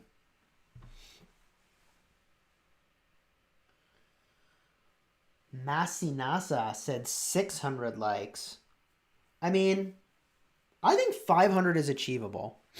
I think if the 530 people here want to see me roll the dice, you drop a few likes on the video. It's not a huge amount. It's not a huge amount. And we'll do it. It's totally achievable. That is a reasonable, achievable milestone, I think, for our chat today. What are must-have legendary cavalry commanders? I think for rally leaders, Attila Takeda. But otherwise, I don't feel like the cavs are must-have. Like, I don't run a single cavalry commander in my Canyon lineup. I do not want to run a single cavalry commander in my murder ball. I'm not saying calves are bad. I'm just saying, like, they're not essential. They're not essential. We're up to 422 likes. We get to 500 and I'll roll these stinking dice that are going to wreck me. Hero, you are hero. Thank you. Thanks, Camille. I appreciate it. I appreciate it. I should get a chair. I've been standing this entire time. Is that crazy? I use a standing mat that I really like, and I have a standing desk that I really like. Check out the link in the description if you want to see exactly what I use. I've got my whole content creation kit in that description in one of the links. All right, here we go. If you're curious what gear Chisgule uses, it's there. Chisgule, make sure to claim and not continue. I laughed forever on that video. I still watch it. Oh gosh, Nick, I got wrecked. I got wrecked. It felt like I had spent so many gems and then got nothing. But I really didn't spend that many gems. I've done much worse. I realize I've done much worse. I was just hyped up about it at the time, you know? All right, let's get the chair in here. We're going to switch this up. The chair is coming in. Chisgule is going to sit. Okay, chair is in. And now we use our standing desk. Bada boom, we'll lower this sucker. Looking good. All right. We'll grab a seat. Bada boom. And lower this a bit more. There we go. We're ready for action. Now we're sitting. I realized I was doing a lot of like fidgeting and sort of pacing as I was standing, and I was like, oh, Chisgule, you've been standing too long, haven't you? You've been standing too long. Do you suggest that a free-to-play should go for Esong first? Yes. Yes, and if you want my detailed guide on this, link is in the description for my ultimate guide on the exact legendary investment order, for whatever size account or spend level you have. Also, I think my camera got blurry. Hold on. Camera focus. As we did that operation, camera went totally out of focus. I thought I had changed my settings on my camera to fix that. I didn't. Whatever. We fixed it now. And let's swarm this sucker down. Let's swarm this sucker down. That camera focus, though. Dude, my camera autofocus has been garbo. We have, as I said before, link is in the description for our whole content creator kit. We're actually still using a very, very budget setup, which, in my opinion, it's a bit of a mistake. I need to invest more time in my content creation kit. I really need to do that. And I haven't. I need to buy a new computer. I am a little bit torn about what I want to get. Blurry ghoul. Lol. Camera got a bit garbagey. Yep. We fixed it now. What civilizations do I think they'll release? I don't know. Lucas, thank you for the positive feedback. Much appreciated. Much appreciated. I don't know. I'm a little torn. I mean, like, everything I do right now is on Apple technology. I have an iPhone. I have an iPad Pro. I have a MacBook Pro. I know. Matt says $10,000 in rock packs and $100 in setup gear. Oh my gosh. I know. Ridiculous. Chisgule, you're ridiculous. Yeah,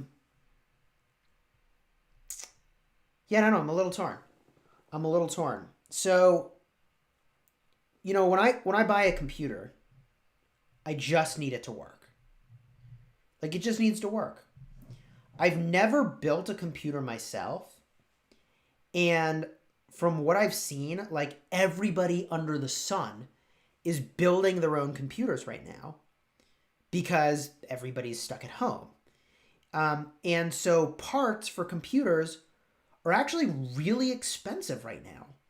So there's never been, I'm told, a worse time to try to build your own computer. So I definitely would have gone all in on like, all right, I'm going to build my own computer and figure all this stuff out, blah, blah, blah. But now I'm kind of like, well,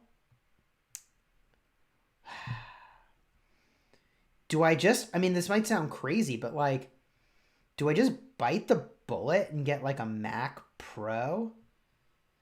Do I actually just get like a Mac Pro?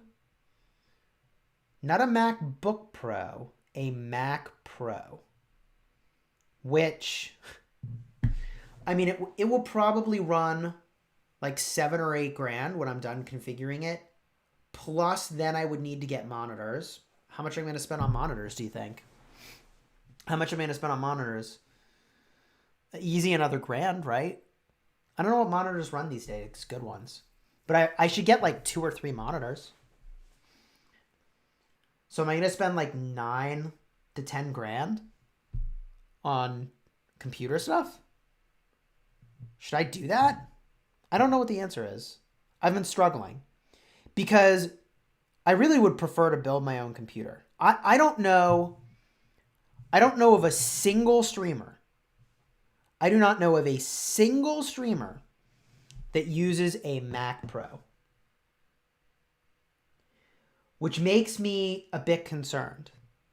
But let me just throw this out there. I could look at other computers, right? So maybe I say, all right. I'm not going to stick with the the Apple ecosystem, even though there'd be a lot of benefits to the fact that literally everything I have is already Apple technology. Like for the price of the Mac Pro, right? Like I can use iCloud to be seamlessly editing in, on my iPad, wherever I am in the house, when I'm sitting at my desk, right, there's a lot of advantages to being in that ecosystem, I think. Especially because I'm already 90% of the way there. Like I have all my other gear. It's just the Mac Pro. Alternatively, I could do something like an Alienware, right? The problem with an Alienware computer is that like literally every non-Apple product I have had has been disappointing and failed.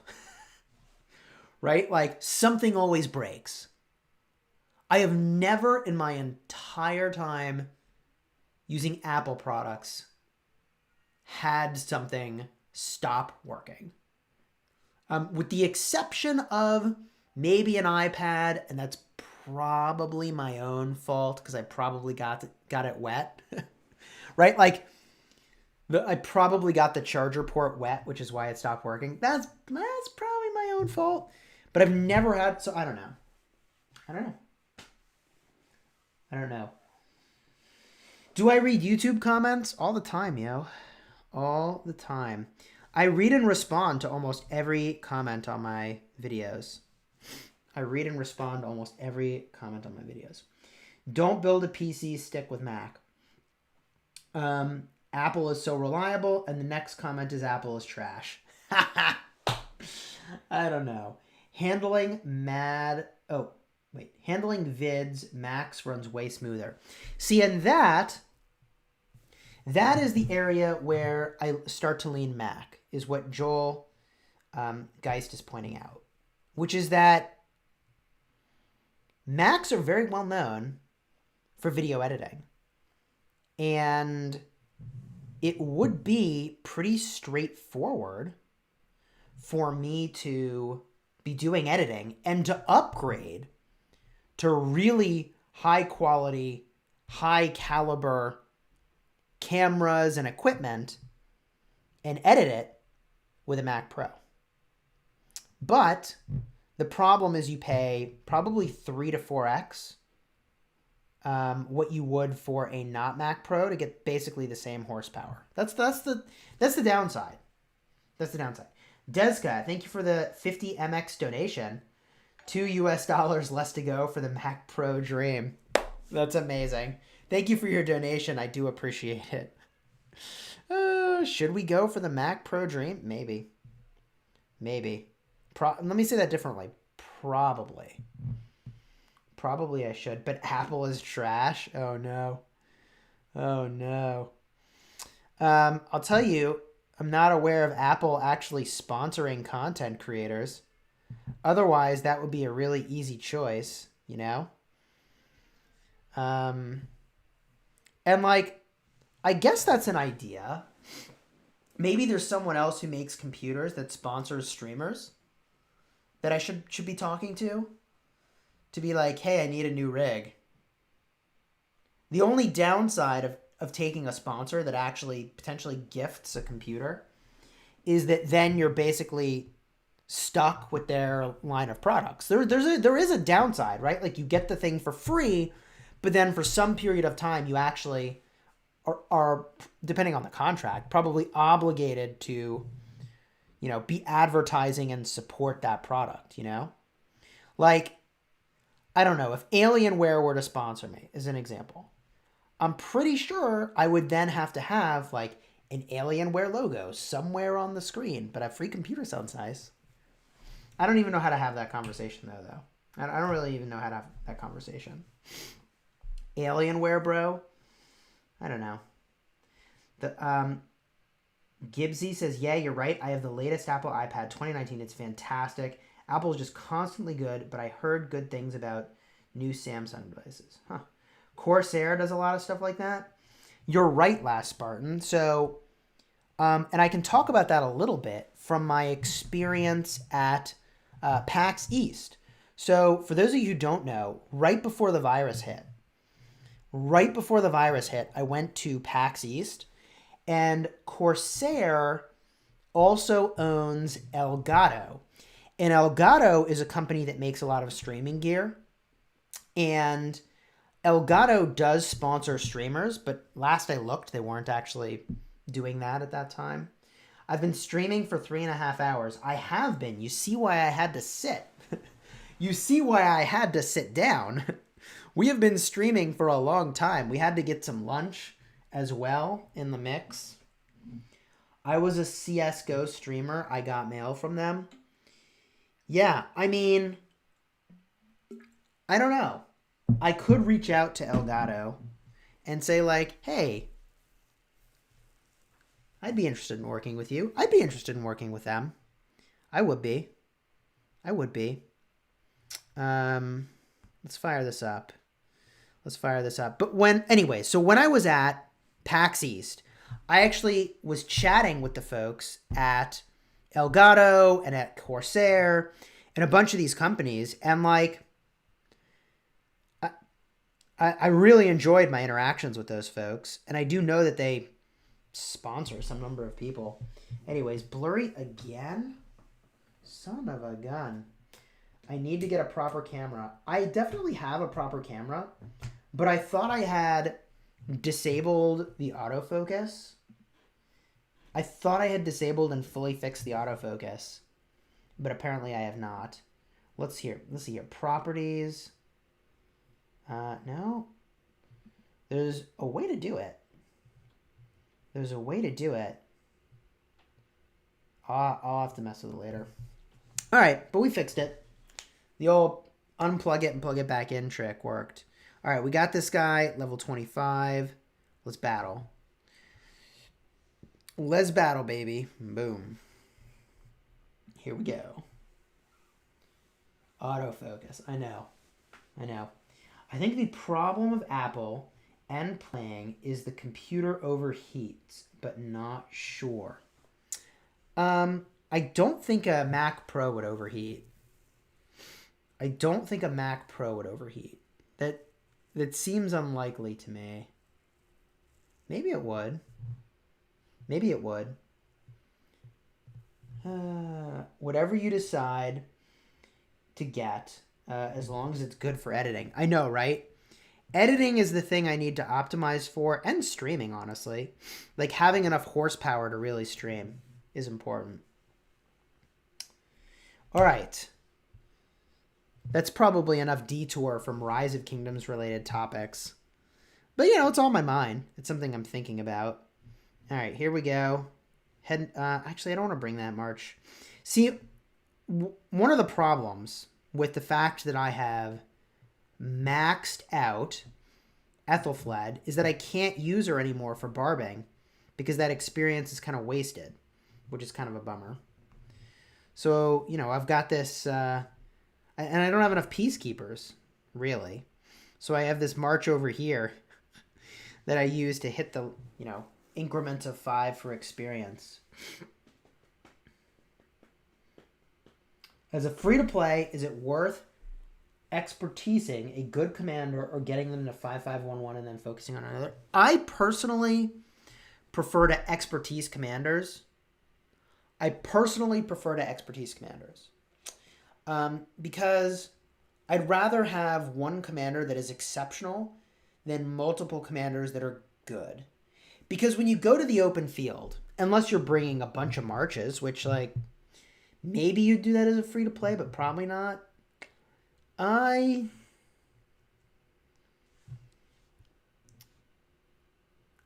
prefer to go all in.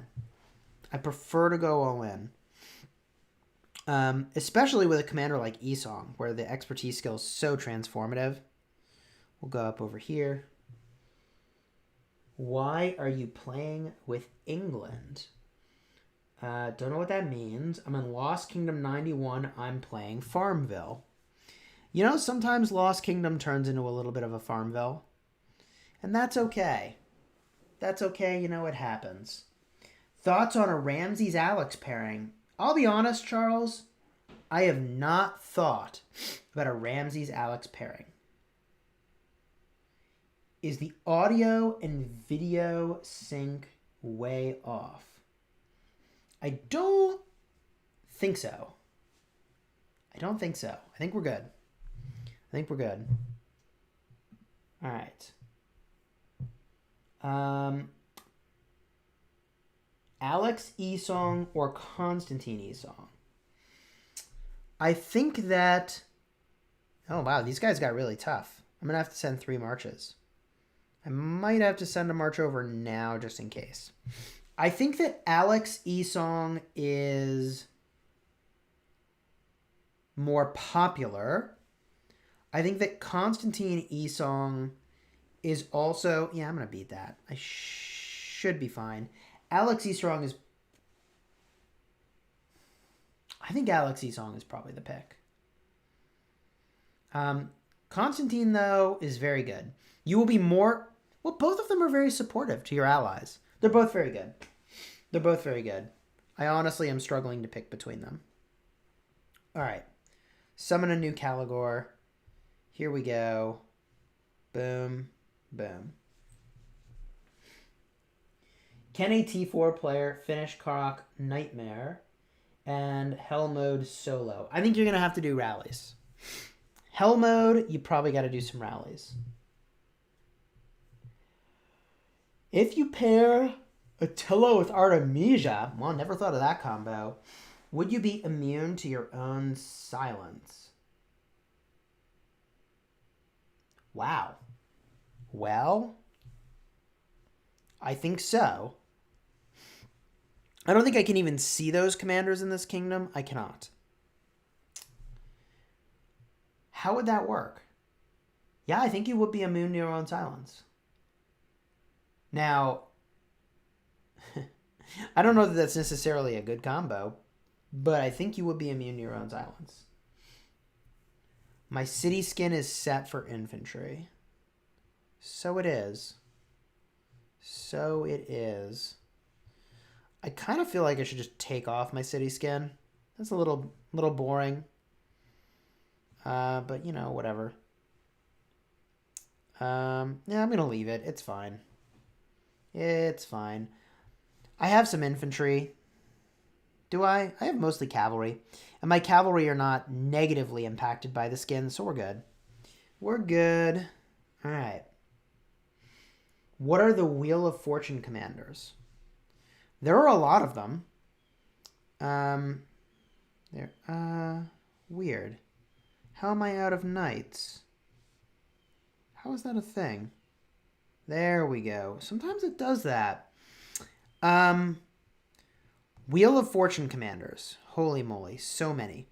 Richard I, Esong, Khan, Alexander the Great, Edward.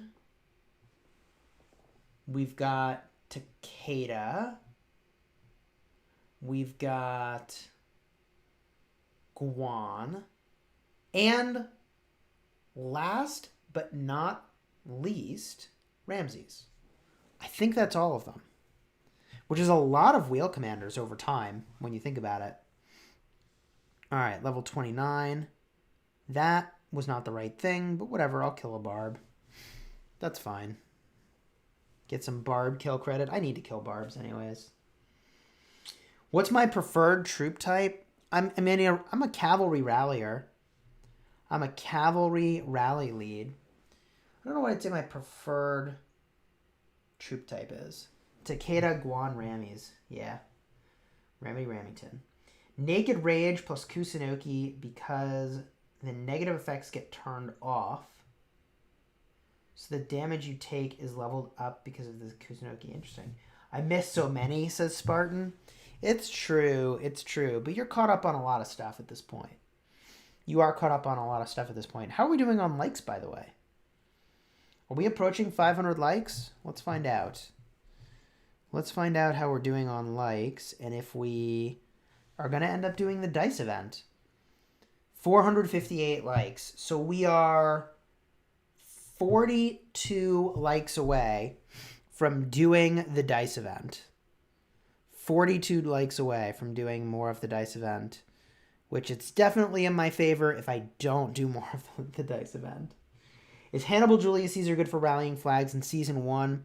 Yeah, in Season 1, let's be realistic. Like, your choices are limited. If you've got a Caesar, if you've got a Barca, and they're maxed out, you're going to use them, and they're going to do great. But in Season 1, Freddy Esong or Esong Sid is going to be probably your best possible rally combo. All right, we'll pop a 500 spot, summon it in, and smash. 489 likes. That shut up quickly. It sure did. What are we, 11 likes away? Are we 11 likes away from doing this thing? Just came in and liked. Oh boy. 492 says Spartan. Uh-oh. Well, we may end up needing to roll the dice. That'll be interesting. That will be interesting. 6 more likes. And we get to roll the lucky dice. How lucky are they? That's debatable. That's debatable. That's definitely debatable. All right, we summon another one of these guys. 1, 2, 3. 2 more likes. Did we get there? Did we get there?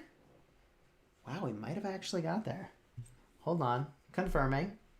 We're confirming. Chat says we got there. I generally... Wait.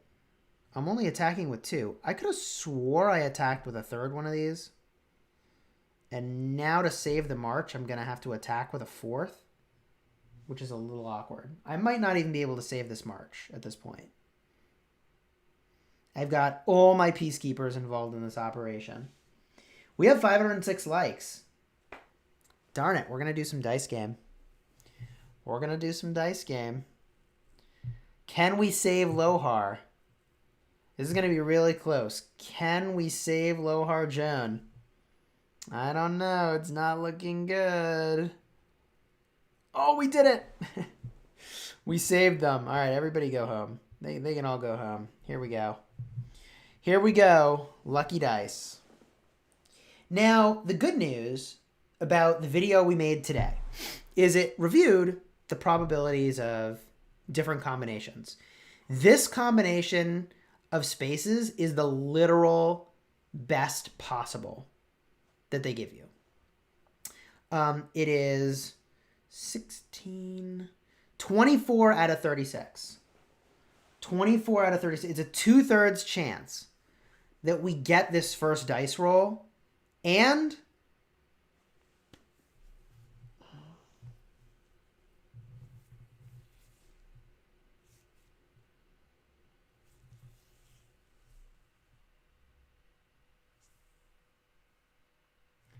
Each march can have one silent trial. Yes. If you swarm a target with silent trials, all of them will stack up. Cool, let's roll again. What could possibly go wrong? What could possibly go wrong?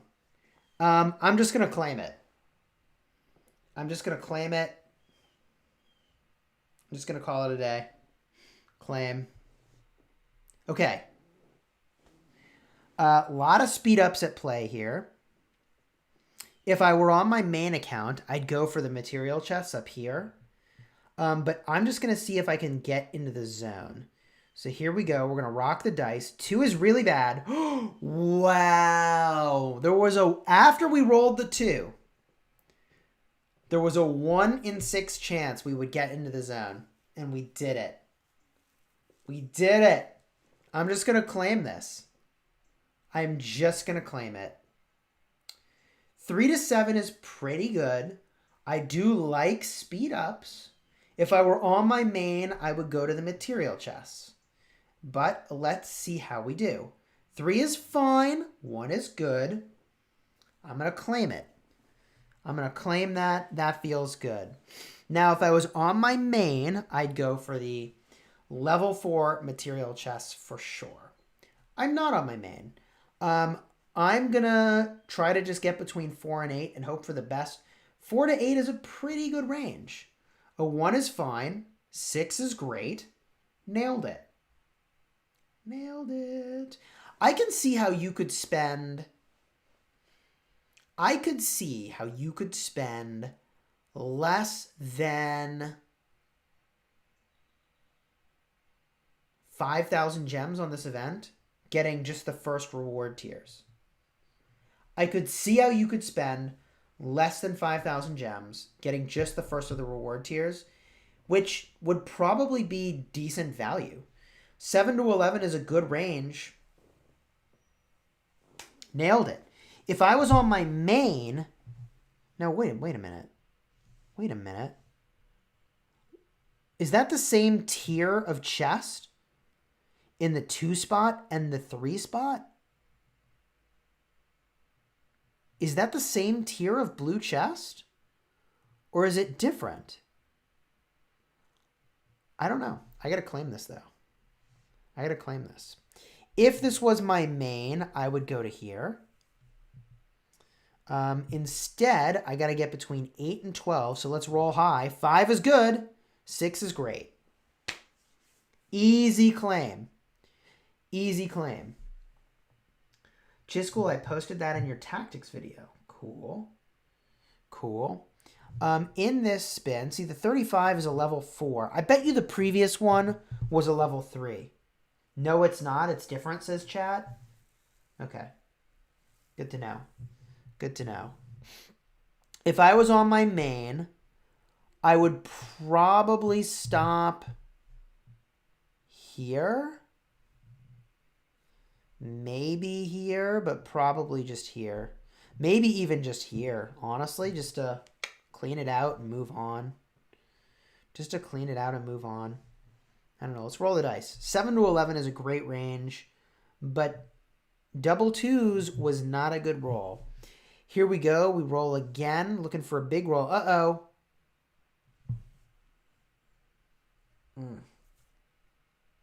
All right. It all evens out. It all evens out. 4 is perfect. Easy-ish. So all those good one-shots I had are offset by the extra 2 rolls I had to do now. We'll claim that. And if I was on my main, I would get this right over here. I'm not. 5 to 9 is the perfect range. We roll the dice. 3 is great. 1. There was a 1 in 6 chance after we rolled a 3 that we wouldn't get the reward. Yep. Okay. Here we go again. 300 gems. 1 is really bad. Oh my gosh.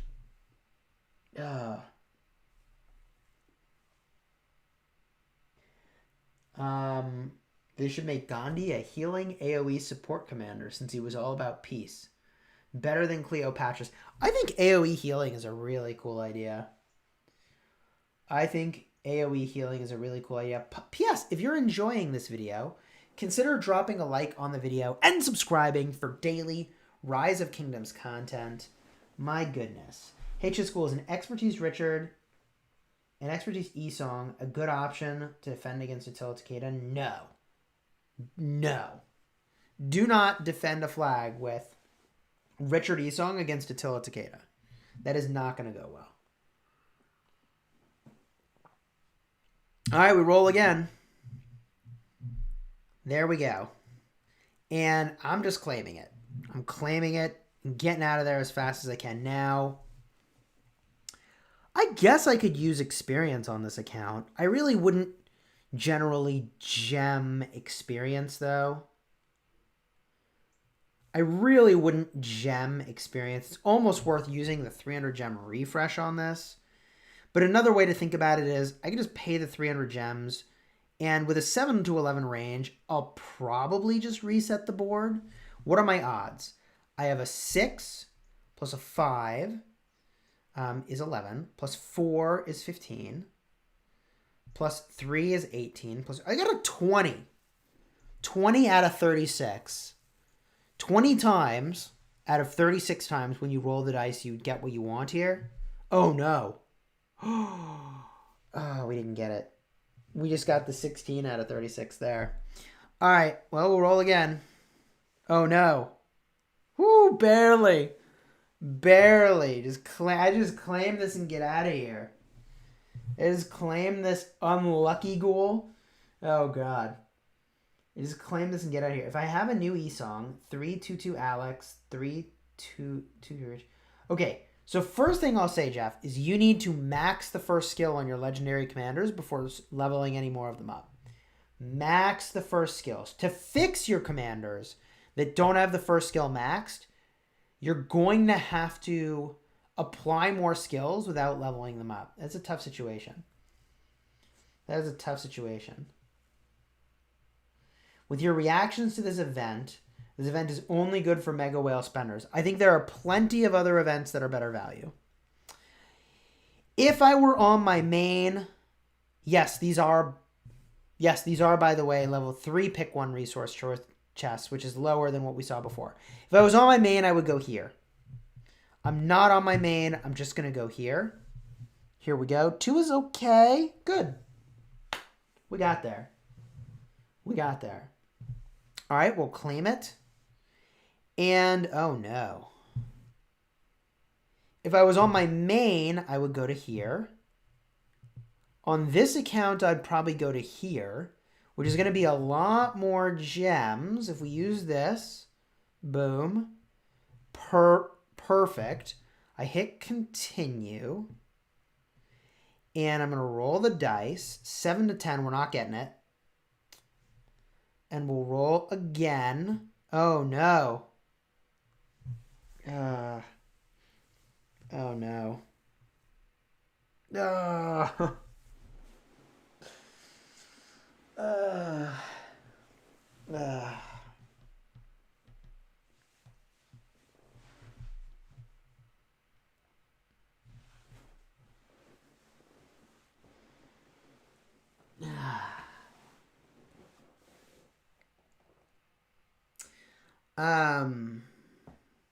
So, it's easier to calculate the odds we won't land where we want than we will land where we want. It is a 1, 2, 3, 4, 5, 6, 7.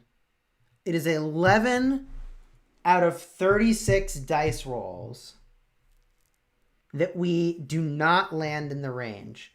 11 out of 36 times that you roll the dice now, you don't land in the range.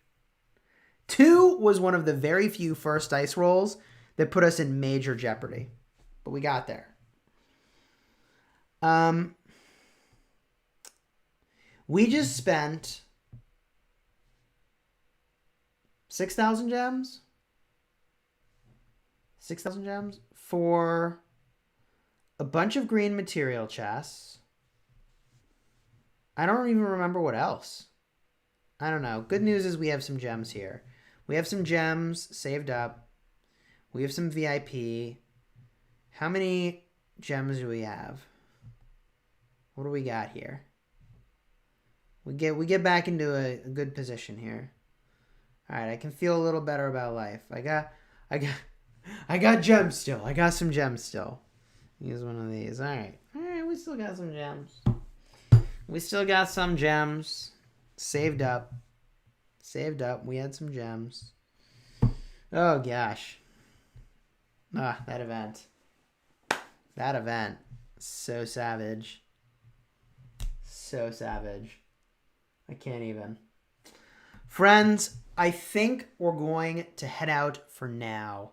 Thank you for watching and enjoying today as we did a bunch of events in Rise of Kingdoms across all of our accounts. If you enjoyed hanging out, again, your way of saying thanks is by dropping a like on the video, subscribing for more daily Rise of Kingdoms content, and until next time, you have fun smashing the kingdom. And oh man, look out for that dice event. That's a doozy.